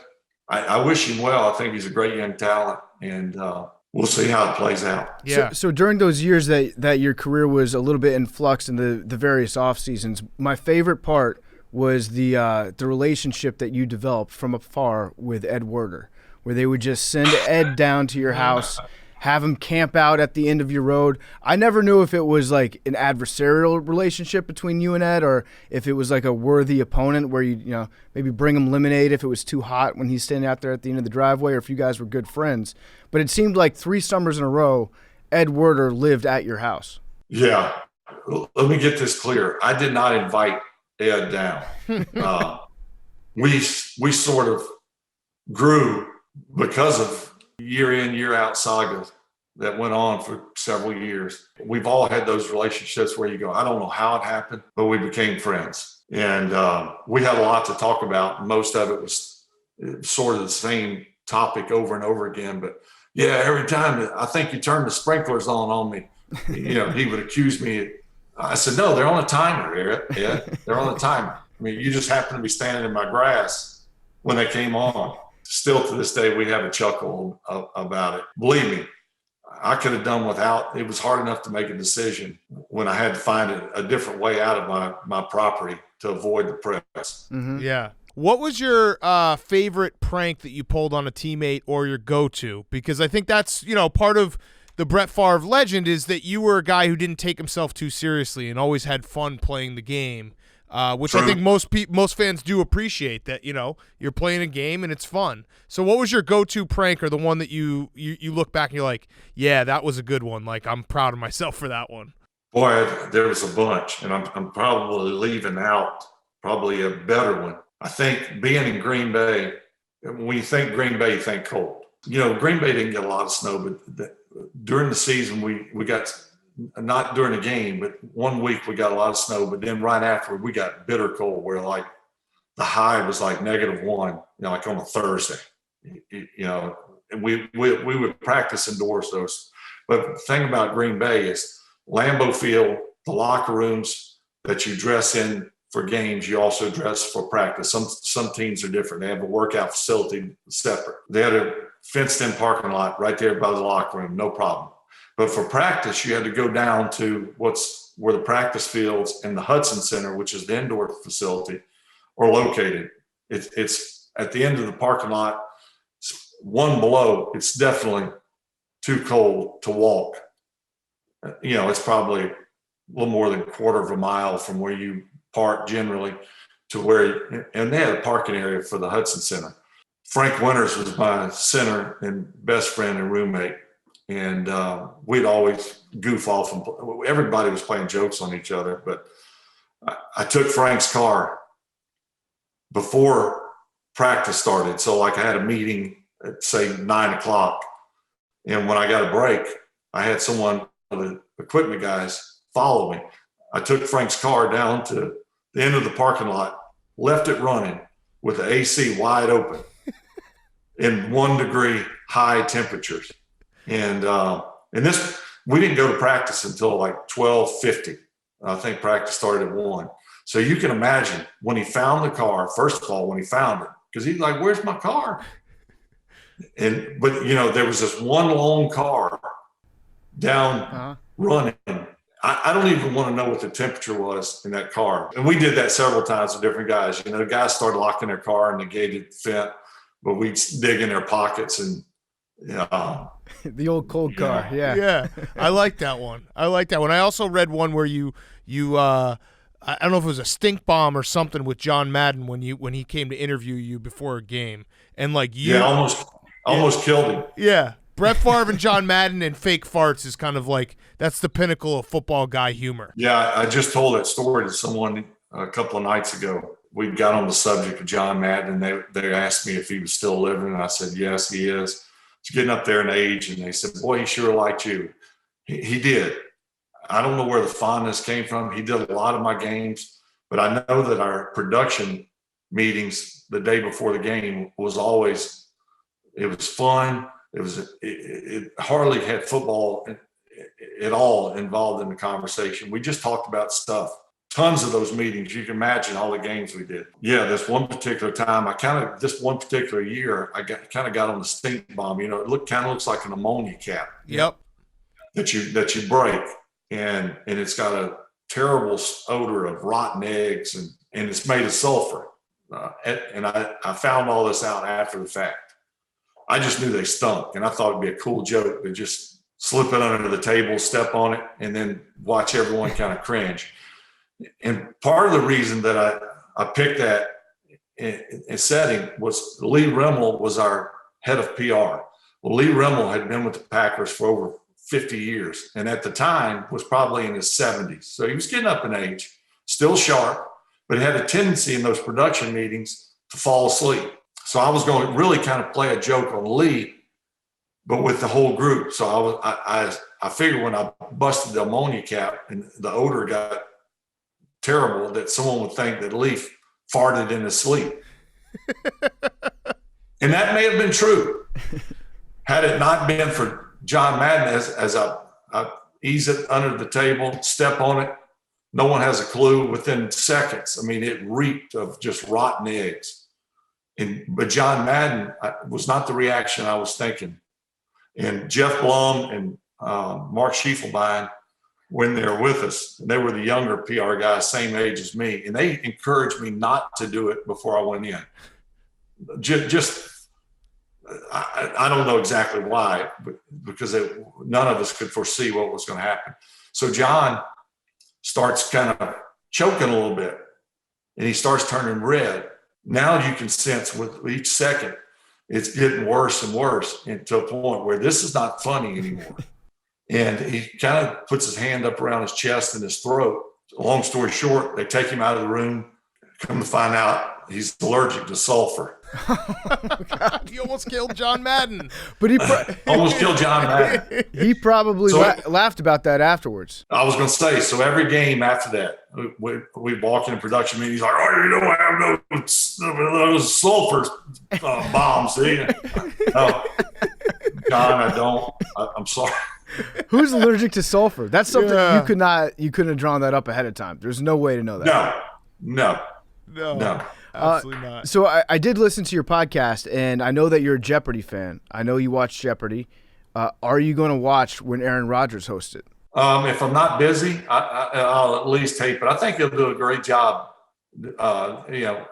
He's very well spoken and calm, cool, and collective. He'll do a wonderful job. Now, will he be an Alex Trebek? I don't know if there ever will be another Alex Trebek, but I'm sure that they'll get great ratings for that show. Yeah. So back to your time in Green Bay, you played for Mike McCarthy for a little bit.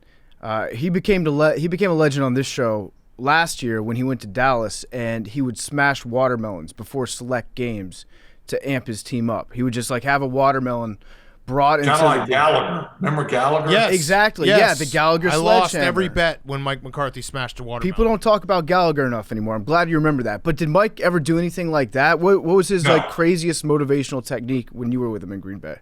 He was just a status quo coach, and I don't mean that in a negative. He's from Pittsburgh.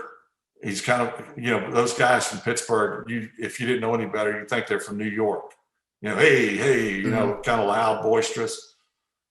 That was Mike McCarthy. You getting ready to go out and fight a heavyweight bout. He was giving that speech before you went out there. But he never brought in props that I remember. Would he have you guys stay at worse hotels if you started sucking? Because I think I've heard that story, that the hotels would get worse and worse on the road. I think John Kuhn told us that. Yeah. They would get worse and worse on the road depending on how the team was doing. No, that never happened with any coach with in my 20 years now. Okay, we're going to delete that part because we want to have John Kuhn's story be real. Well, also because he was putting Brett Favre up in the good hotels. Yeah. Meanwhile, the fullbacks were staying down the street. In the I don't know where the team stayed. I just know where I stayed. Yeah, right. Presidential you don't know where they were. Right. Yeah. What was your favorite Andy Reid story? Andy Reid is obviously a legend, and he was one of your coaches. Actually, let me ask this. Did you know at the time in the 90s when you looked at the coaching staff, you're like, man, these guys are really, really good, and there's going to be some head coaches here? Because it is crazy to look back and be like, Andy Reid, John Gruden, Mariucci, Dick Duran was on the staff one year. Like, all those guys end up being head coaches. Doug Peterson. Was a quarterback. Did you have that moment where you were like, whoa, this is kind of crazy? Like, I think that we have such a great coaching staff here. I think 5 guys off of that staff, whether it be initial staff or a replacement for one who left for the head coaching job, 5 of those guys became head coaches. You mentioned Dick Duran, head coach at Chicago.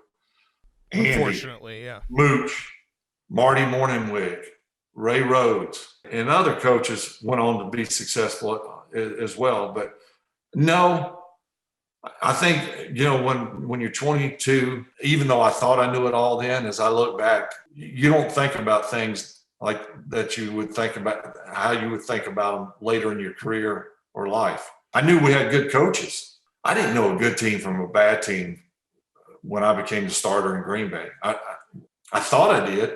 For me, my success early was not because I was schooled and was up to speed on all the ins and outs of passing games and nickels and dimes, defenses and all that stuff. The secret to my success early was being naive and not knowing how good or how bad the opponent was, or not knowing how good or how bad we were, or not knowing that maybe being risky on a play and rolling to my left and throwing all the way back to the right can get you fired. I just thought that was fun. Yeah. Mm-hmm. It actually reminds me a lot of one of our favorite quarterbacks on this show, Jameis Winston. He's a guy, he takes a lot of chances. He makes some head-scratching throws, but he has the ability to throw a touchdown from almost anywhere on the field, and he's exciting to watch. Have you gotten the chance to watch him play, and does any of his play remind him of yourself? Well, I saw his one play this year. It was pretty good. Yep. You know, it was a touchdown. Perfect rating. I haven't seen a lot of him. I probably saw more of him when I think about Jameis Winston. I think about college, and he was a winner. You know, he's not going to scramble like Lamar Jackson, but he's got a wonderful arm. When you have something like that, it's like unbelievable jumping ability, but maybe an okay shooter. You're going to have fantastic dunks that's going to put you on ESPN all the time. Mm-hmm. But at the end, the telltale stats are a little bit different than the dunks. And that's kind of the way I look with Jameis Winston. If he could ever harness that, and I was able to harness it pretty good based on how I first entered the league, everything to me was a Hail Mary. And it didn't need to be. You know, the check down's okay, Brett. In fact, please throw the check down. If it was 3rd and 20 my first 3-4 years, I was throwing it 20 or 21, if not further. Yeah. Every time. It's interesting because I'm happy you said that, because I do think I always joke about the quarterbacks that are they don't really understand that what they're doing is wrong. Those are the dangerous quarterbacks. So like, it sounds like that's what you're saying when you were younger. I also always have the theory that not every interception is bad, in that a guy who, when you say gunslinger, you think Brett Favre. And a quarterback taking risks isn't always a bad thing. It's the guys who, when you look at the end of the year and a guy has no interceptions, it's like, well, he didn't take any risks. It was all checkdowns. He never actually took a shot. And that's easier to defend than a guy who's going to take those risks and try to throw it into spots where maybe sometimes he shouldn't have thrown that. Well, I'll give you an example. We played the Rams in the playoffs in St. Louis. And I think that year we were like maybe 8-8. It was Mike Sherman was the head coach. We may have been 9-7. We could possibly have been 10-6, but I don't think so. So we were okay. We were playing the greatest show on turf, and they were. And I mean, they were putting up 40 on everybody. And there's no reason to think that they're not going to put up 40 on us. And so the game sort of went like I thought it was. They got the ball, they scored. We got the ball, we moved it, punt. They got the ball, they scored. So you catch on here. So at some point I went, they'll give me the underneath stuff all day long, but we're going to lose. Even if I take chances and come out on top, on risky throws, we still may lose the game. I wasn't the smartest guy from the start of my career to the end of my career by no means, but I was smart enough to know if I don't take chances, I may complete 60 passes, but we're going to lose by 30. So I started taking chances, and they were up the whole game. Their go-to was Tampa 2, rush with 4, not giving any windows to throw it in. Going against that type of scheme, you have to be patient. You have to be willing to go 16 plays and grind it out to get a score.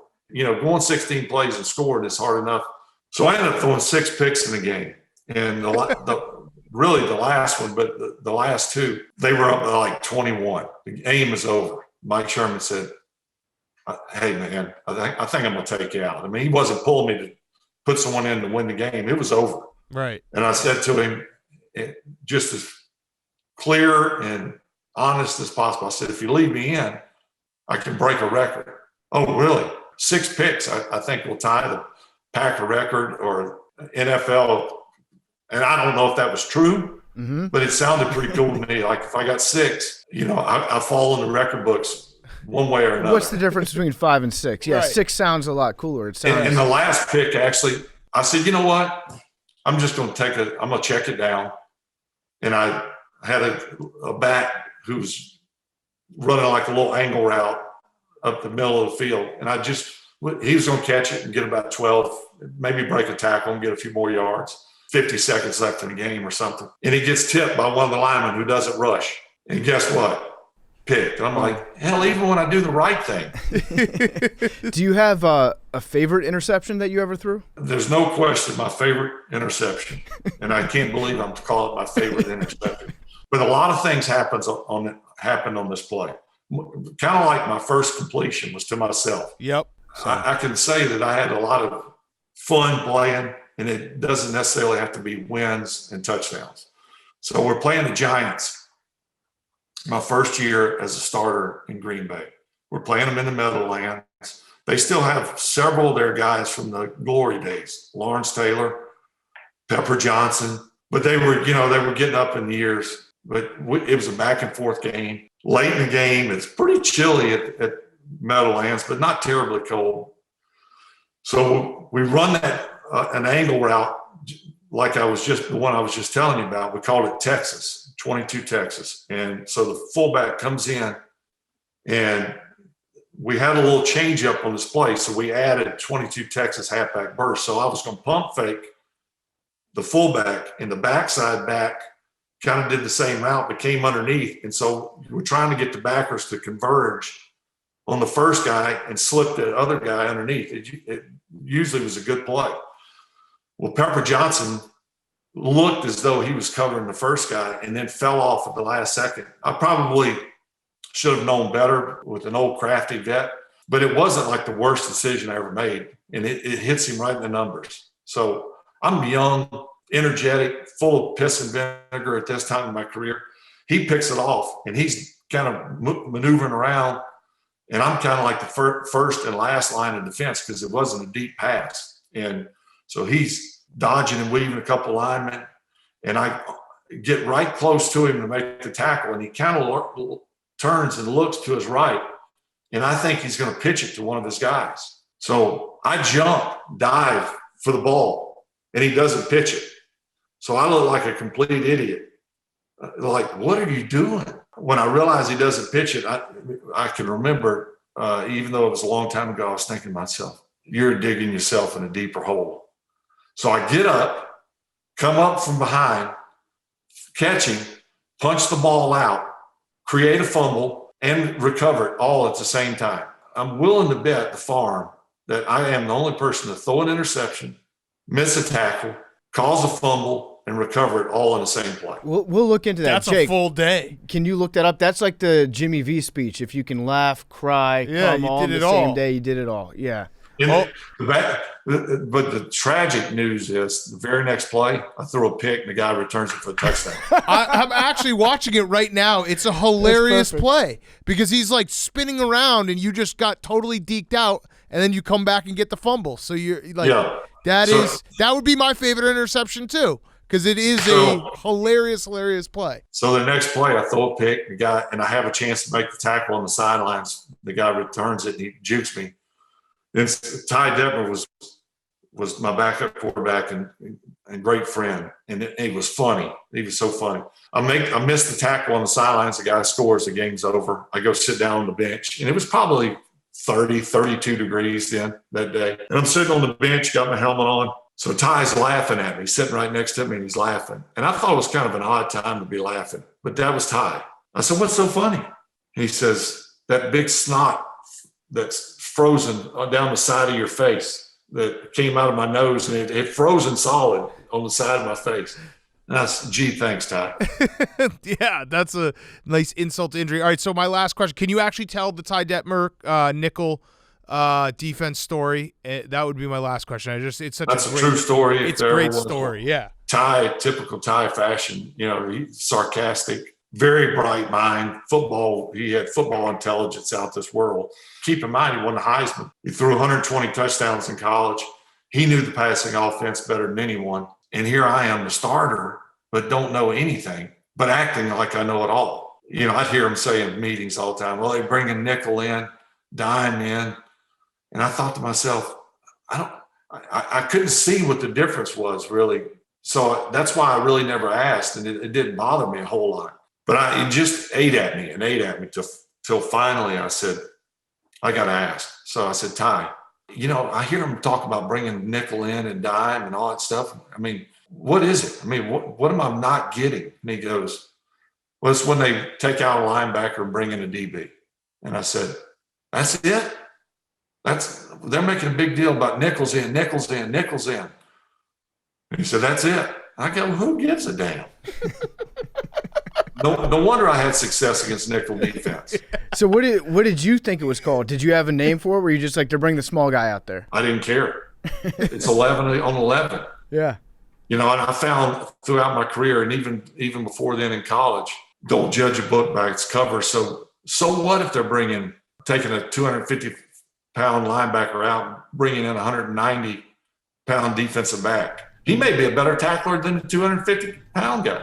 Mm-hmm. I never cared.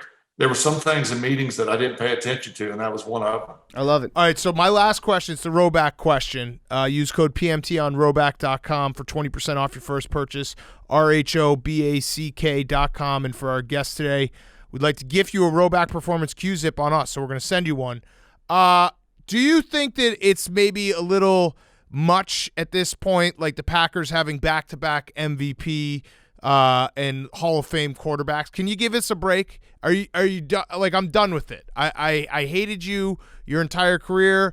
Like, Rodgers is the same shit. Do you think maybe it's time to stop and let's have like a shitty quarterback go to Green Bay? I think that you guys need to do all you can to lure Aaron to come play with you guys. Yeah, you said before when we were about to start, and you're like, it's less about the Packers, more about the Bears, and it's true. Like, it's the Bears getting in their own way consistently throughout the years. Now, I'll say this. As we speak, I think there's an outside chance that Russell Wilson could go there. Yeah. It's a tease. That would be a huge pickup. Yeah. I don't know if that would happen. I don't know if they would be willing to let him go. I could see like a 3-team. That would change the dynamics big time. He'd be the best quarterback in Chicago Bear history instantly. Well, I don't know. McMahon was pretty good. So was Sid Luckman, right? Yeah, Sid Luckman has all the records. And Cutler. Cutler was a bus cook guy as well. Yeah. The Bears, their best teams, when you think about it, they had an unbelievable running game and stellar defense. Yep. McMahon was, statistically speaking, he was the grout, if you will. He held everybody together. Wasn't, wowing with you statistically, but he was jumping over guys. He was running. I mean, he was in the trenches. Mm-hmm. And I'm not saying that you need to get a guy like that. You got to get a winner. It just has to fall in place. Yeah. And when it happens, and you'll know it. Yeah. Yeah, and that's kind of your career. I mean, getting traded to Green Bay after being drafted by the Who Falcons. Who would have thought? Right. So that may be what it is with the Bears. Yeah, we need a who would have thought guy. That's I would Mitch take next that. year. Yes. Well, Brett, thank you. Everyone, go listen to Bowling with Favre. It is on Podcast One. You can find it. We appreciate you joining us, and yeah, it was a lot of fun. Yeah, thanks, man. Best of luck with the podcast. Thank you. Appreciate it. You guys have a great day. All right, you too. That interview with Brett Favre was brought to you by our great friends over at Coors Light. These days, it seems like life forces us to be on all the time, but every now and then, it's important to step back and reset, and that's when you reach for a Coors Light. It's mountain cold refreshment made to chill. No better feeling in the world. No better feeling than when you leave a case of Coors Light outside and nature itself, the cold winter air, turns your mountains blue. When you pick up a can and the mountains are blue, it's go time. And if you ever feel like you're always on, you need a moment to chill, and the perfect beer for that moment to chill is Coors Light. It's our favorite beer. We were genuinely excited when Coors Light stepped up and they said, we're going to be your beer sponsor. We're going to give you these sick Coors Seltzer jumpsuits. We're going to give you basically unlimited Coors Light for Billy's Barn. We're going to give you a sick neon sign, a great bomber jacket that I wear everywhere now. I feel awesome, feel like a mountain man. Wearing my Coors Light gear all over town because I'm proud to support Coors Light because they support us. It's also just a very tasty, cold lager, cold filter, and cold packaged beer. It's literally made to chill. The mountains are going to be blue as hell this summer. They're going to be blue as hell this entire spring. This is March. March beer, tournament beer, Coors Light beer. Coors Light, great beer for watching college basketball. Great beer for hanging out with your friends. Great beer for just taking a moment to chill. Just check out and chill. Coors Light is the one that I choose when I need to unwind. So when you have to hit reset, reach for the beer that's made to chill. Get Coors Light and the new look delivered straight to your door with Drizzly or with Instacart. Celebrate responsibly. Coors Brewing Company, Golden, Colorado. All right, breaking news. So the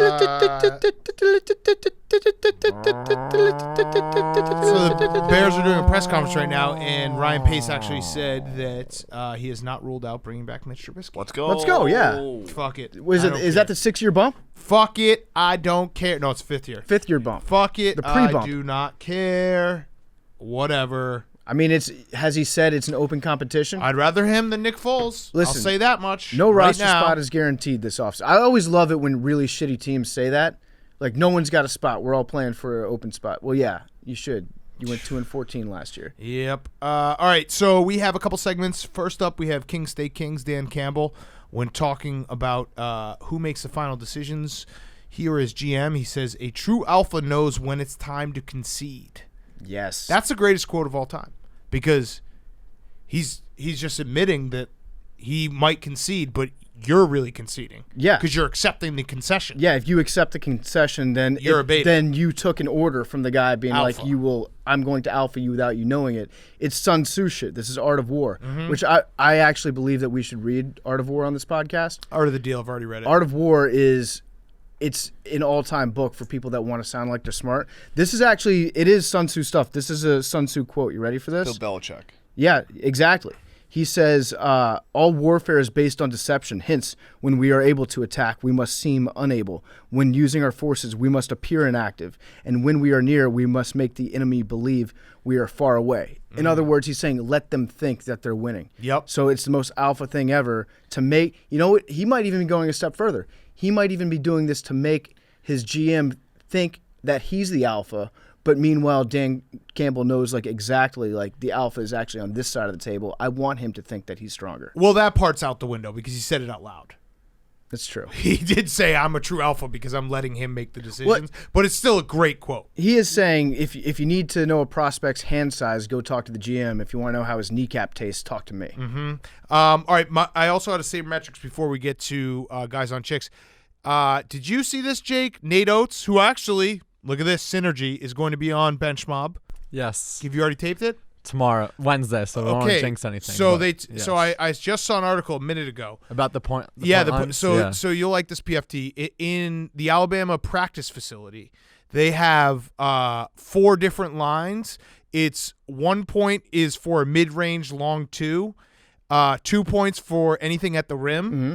3 points for a college 3, and 4 points for a Steph / Damian Lillard kind of area. Okay. So he's basically teaching them or getting it out of them to stop shooting mid-range shots. The only thing I don't like about that is I love saying the lost art of the mid-range jumper. Like that's something that kids need to be practicing. But Yes. it's actually not, and they're right in terms of setting it up this way. I'd like to see 3 points for a two-handed layup or how Larry Bird used to do it. I think Larry Bird set up a scoring thing when he used to practice being like a basket is worth 1 point, an assist is worth a point too. So if you get like a clean assist with no dribbles, then that's worth more than somebody creating it on their own. He also had this quote, modern basketball, you're not catching a ball and putting it on your hip and staring at the defense for 5 seconds before you do anything. That's not how basketball is played anymore. But I'm sure dad, uncle, grandpa, professional skills trainer, you're going to do all this mid-range triple threat, all this old-fashioned garbage. I love it. Mm-hmm. The triple threat, though, is still counts. And beef, balance, get in that eyes, elbow, position. follow through. Yeah. If you see Matt Norlander of CBS tweeted it, it reflects in the game. Look at their shot chart. 0 mid-range jumpers. It's either layups or threes. And Nate Oates is a great coach. I mean, it came from Buffalo. He's unbelievable. Like Alabama as good as they are offensively, they're actually very good defensively, which I think that's the weird part because you think of a fast-paced team doesn't play defense, and he's kind of proving that that's not the case. He's a football guy, isn't he? Nate Oates. I think we had him on Football Guy of the Week at some point. We might have. He also has really nice. He was a math teacher, high school math teacher. There we go. 6 years. I like this. I want to see. He also wears great jackets. I'm gonna ask him to pick his favorite: algebra, geometry, or statistics. He taught all three. A little pro tip: say fuck, marry, kill. I was those three. That's But my idea. nah, but that's that's not- not what you I can't. do. Yeah, Jake do can't that. play. You can't do that. F-U-C-K, marry, kill. It's harder to say. Yeah. Yeah. I would like to see a coach take it one step further and have, they've got the GPS trackers on the players in practice anyways to see how far they run, how fast they run, all these advanced statistics. Put like a little electroshock in there. When they take a mid-range jumper, just 200 volts of electricity to the spinal column. Just pull him out of the game. I'm sure he does. The old Bo Ryan. Bo Ryan's. I watched Bo Ryan pull guys out of a game 10 seconds into it. I love that. That's a little old school, new school coaching. Either way, I like Nate Oates. He's like fun. It's fun. different, right? And Alabama plays a fun style of basketball. I do not root for Alabama because I think it's unfair if they're really good at basketball too. Yeah. That's That fucked would up. be something. You if they can't won it have all. that. Yeah, Right. you can't win both. It doesn't We work went to that the way. Final Four. It's like Florida, right? Yeah. And 06, 07, Gators won back-to-back, and Tebow's on campus. We've talked about everyone on campus. So is Aaron It's like Hernandez, UConn though, women's so and you men's. can't just throw that away. Jay. Yeah. And Riley Cooper. And And Riley Riley Cooper. Cooper. So Lochte. really, And the Pouncey brothers. Pouncies. Mm-hmm. A lot of people. A guy whose interview you did not release. Billsy. Who? Danny B. Ah, Oh, Bilzerian. he Yeah, was there? Bilzerian probably thinks that he was the alpha think of he was all on of that them. list. Yeah, no, he is. He probably tells stories like, yeah, I tried out for the team, but I was too good. I was too fast. I was too dangerous. I was like Sean Merriman, where they wouldn't let me practice against him. All right, guys on chicks. What? I'd beat the shit out of him in a rough and rowdy. Who? Dan Bilzerian? Yeah. Yeah, make you sign a waiver and then threaten to sue you so I you don't can think never he'd release fight. it. He's tall. I mean, short. Fuck him No, up. he's, I know. he's like exactly my size. So yeah, he's exactly short. He's short. Hi, PMT. My boyfriend always walks around with his hands in his pants. Doesn't matter what time of day it is or what type of conversation we are having, but he claims that he likes to keep his hand warm and cozy. Do all men do this, or is my boyfriend a weirdo? That's a cool look. I do it. It's bad. Yeah. Especially if you're wearing sweatpants. I don't do it when I'm wearing jeans, but if you're wearing sweatpants, it's almost like a magnet where your hands just end up in your pants. The other week I was standing in jeans and I caught myself. I had my my 4 fingers in both front pockets, and then I had my 2 thumbs in my belt loop. I looked down. I was like, "This is too much." You're cowboy. It's too much. Thank you. Mm-hmm. It's too much accessories going on with my fingers right now. But yeah, if it's something that's less formal, yeah, put a hand down your pants. Not a big deal. I feel like this person has to be European, so I'll read it in a British accent. I recently started dating a guy, and whenever we go out drinking, he has an ego problem where he will pay the clubs to pee on the floor or to pee on someone's shoes. I don't think he remembers he's such an arse in the morning, and to be fair, he is paying thousands of dollars to do it. Is this a red flag? I love that accent because it's. You said it was a European accent, and it was literally a combination of like British, Polish, Italian, and Russian all in one. Bilingual, not a big deal. If this is real, I'm in for it just because I'm assuming that this guy is rich if he's paying thousands of dollars for it. And I also make the assumption that super, super rich people, they just get bored with regular life, so they need new challenges, and a new challenge is how many floors can I piss on? Mm-hmm. And they also think that money can actually take care of anything that they do wrong. Right. And the ultimate test of that is can I go into this place and then use the bathroom, turn the entire club into the bathroom for the right price. And that's true. That ultimately the goal of getting rich is to do whatever you want, wherever you want, all the time. Yes. Sup, brothers. I recently put in my Hinge profile that I'm looking for a fellow AWL, and so far it has not helped me find a man's. What can I be doing better to attract AWLs to match with me? Can we have some sort of secret code to put in our dating app profiles so I can stop answering the question, what is an AWL? What would the code be for a lady to say that they were? I mean, just be the sup always works. I think just wearing our merch, just buy all of our merch, right? That would be the best way to do it. If you are men and women, we actually have a bunch of new shirts out.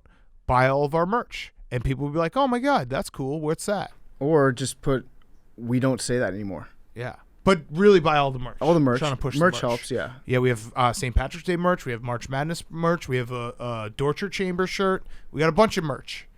I predict that if you wear women's part of my take clothes just out on the town, you won't even need a Hinge profile. No, you'll get hit on by the sweetest dudes. We'll be swimming in cock.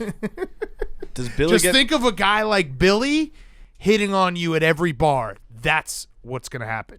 You're welcome. Speaking of Billy, does Billy get paid for his job, and is he a communist? Not anymore. No. Billy doesn't get paid for his job anymore since he negotiated his way out of it. But, Yeah. No, Billy gets paid. You getting paid when you were first intern, right? We all paid Yeah. you. Yeah, We beer paid money. I gave you you, some cash yeah. under the table. We always It was yeah, I got you- paid under the table. you got I've fuck- been very well taken care of. I have no complaints. You hit us up.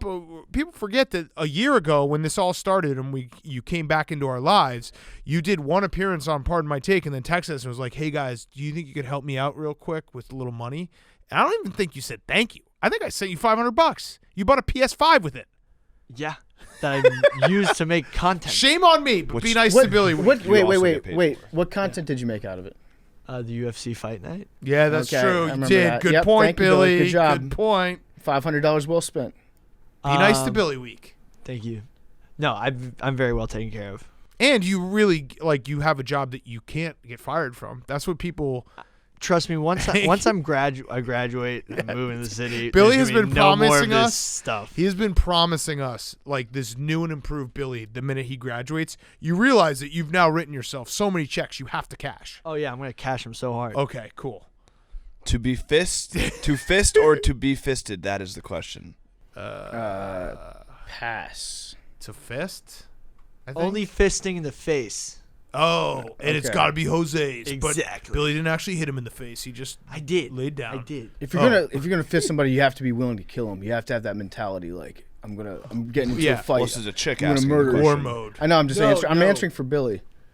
No, I'd say. I mean, I think it's a pretty obvious question, right? Like you want to be the one that's doing the fist. You'd rather be the hammer than the nail.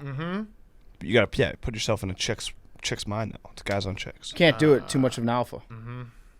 Actually, getting fisted is the most alpha thing ever Let 'em because you're decide. letting them think that they're the alpha. Little do they know that you gave them permission to fist you. Yeah. All right, speaking of fisting, this will be the last question. Hi, Small Cat and PFT. Me and my husband spent the weekend at my husband's parents' home.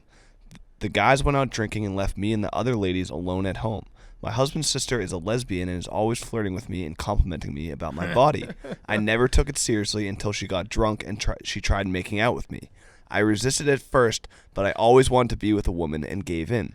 It was This great, is but I not felt real. bad about cheating on my husband with his sister. Should I tell my husband or just pretend nothing happened? Also, his sister is engaged to another woman and she told me not to tell anyone. This is just the start of every porno that's on the front page of Pornhub This right is now. not real. But if it, Accidentally made out with my sister-in-law. if it were real, don't tell anyone. It seems like you shouldn't. It seems like there'll be a lot of feelings hurt. I also think that the word making out is doing a lot of work here. I don't really know where that term came from. Maybe somebody can help me with that because, like, I made out with somebody. That sounds like something that someone would say in the 50s, like necking. Oh, I'm going steady with this girl and we made out. But Pinned her. I never really understood what making out meant. I guess that's just Frenching. You Yeah. Frenched your sister. Making out. Making out is a term of American origin dating back to at least 1949 and is used to refer to kissing, including extended French kissing or heavy kissing of the neck called necking, or to acts of non-penetrative sex such as heavy petting. Dry humping. There's also how long should making out last? 4 to 10 minutes. What? That's a lot of making out. Yeah, if you These are funny questions. Why? These are These are are middle questions schoolers for people who Googling. have never made out. Why does making out feel good? Along with the what I don't even know, the dopamine that make you feel affection and euphoria. Kissing releases serotonin, another feel good chemical. how to practice making out. Is making out good for a relationship? Couples that are really good at making out together tend to have healthier relationships. Wow. I like that. Really good at making out. How does a Don't guy hit feel teeth. after kissing a girl? Kissing improves the bonding. This You don't even. I'd imagine like there's some poor like 13-year-old is reading all these things and then goes back to school is like, well, I felt really good because the serotonin was released in my brain. Okay, dude, you haven't made out. Yeah, let's bring back makeout sessions. Let's bring back hickeys and dry humping. Dry humping needs to be brought back. You're a big dry humper. Love it. Love a dry hump. All right, numbers and animal fact. 35. 8. 22. 99. A Williams has 2-ton 44. bull elephant once stood its ground against a locomotive which he thought was threatening his family of elephants. 58. Is that He 58 or died 85? in vain trying to 58. save his family 58. from the locomotive. He derailed it though. 58. Another first timer. Really? Are we ever gonna get it? No. Right? I don't think so. Oh. We are, right, Billy and Liam? Love you guys. Billy, bring back 69. No. Love you guys. I can nice see to Billy. Billy, nice to Billy. Love you Billy, guys. nice to Billy. Love you guys.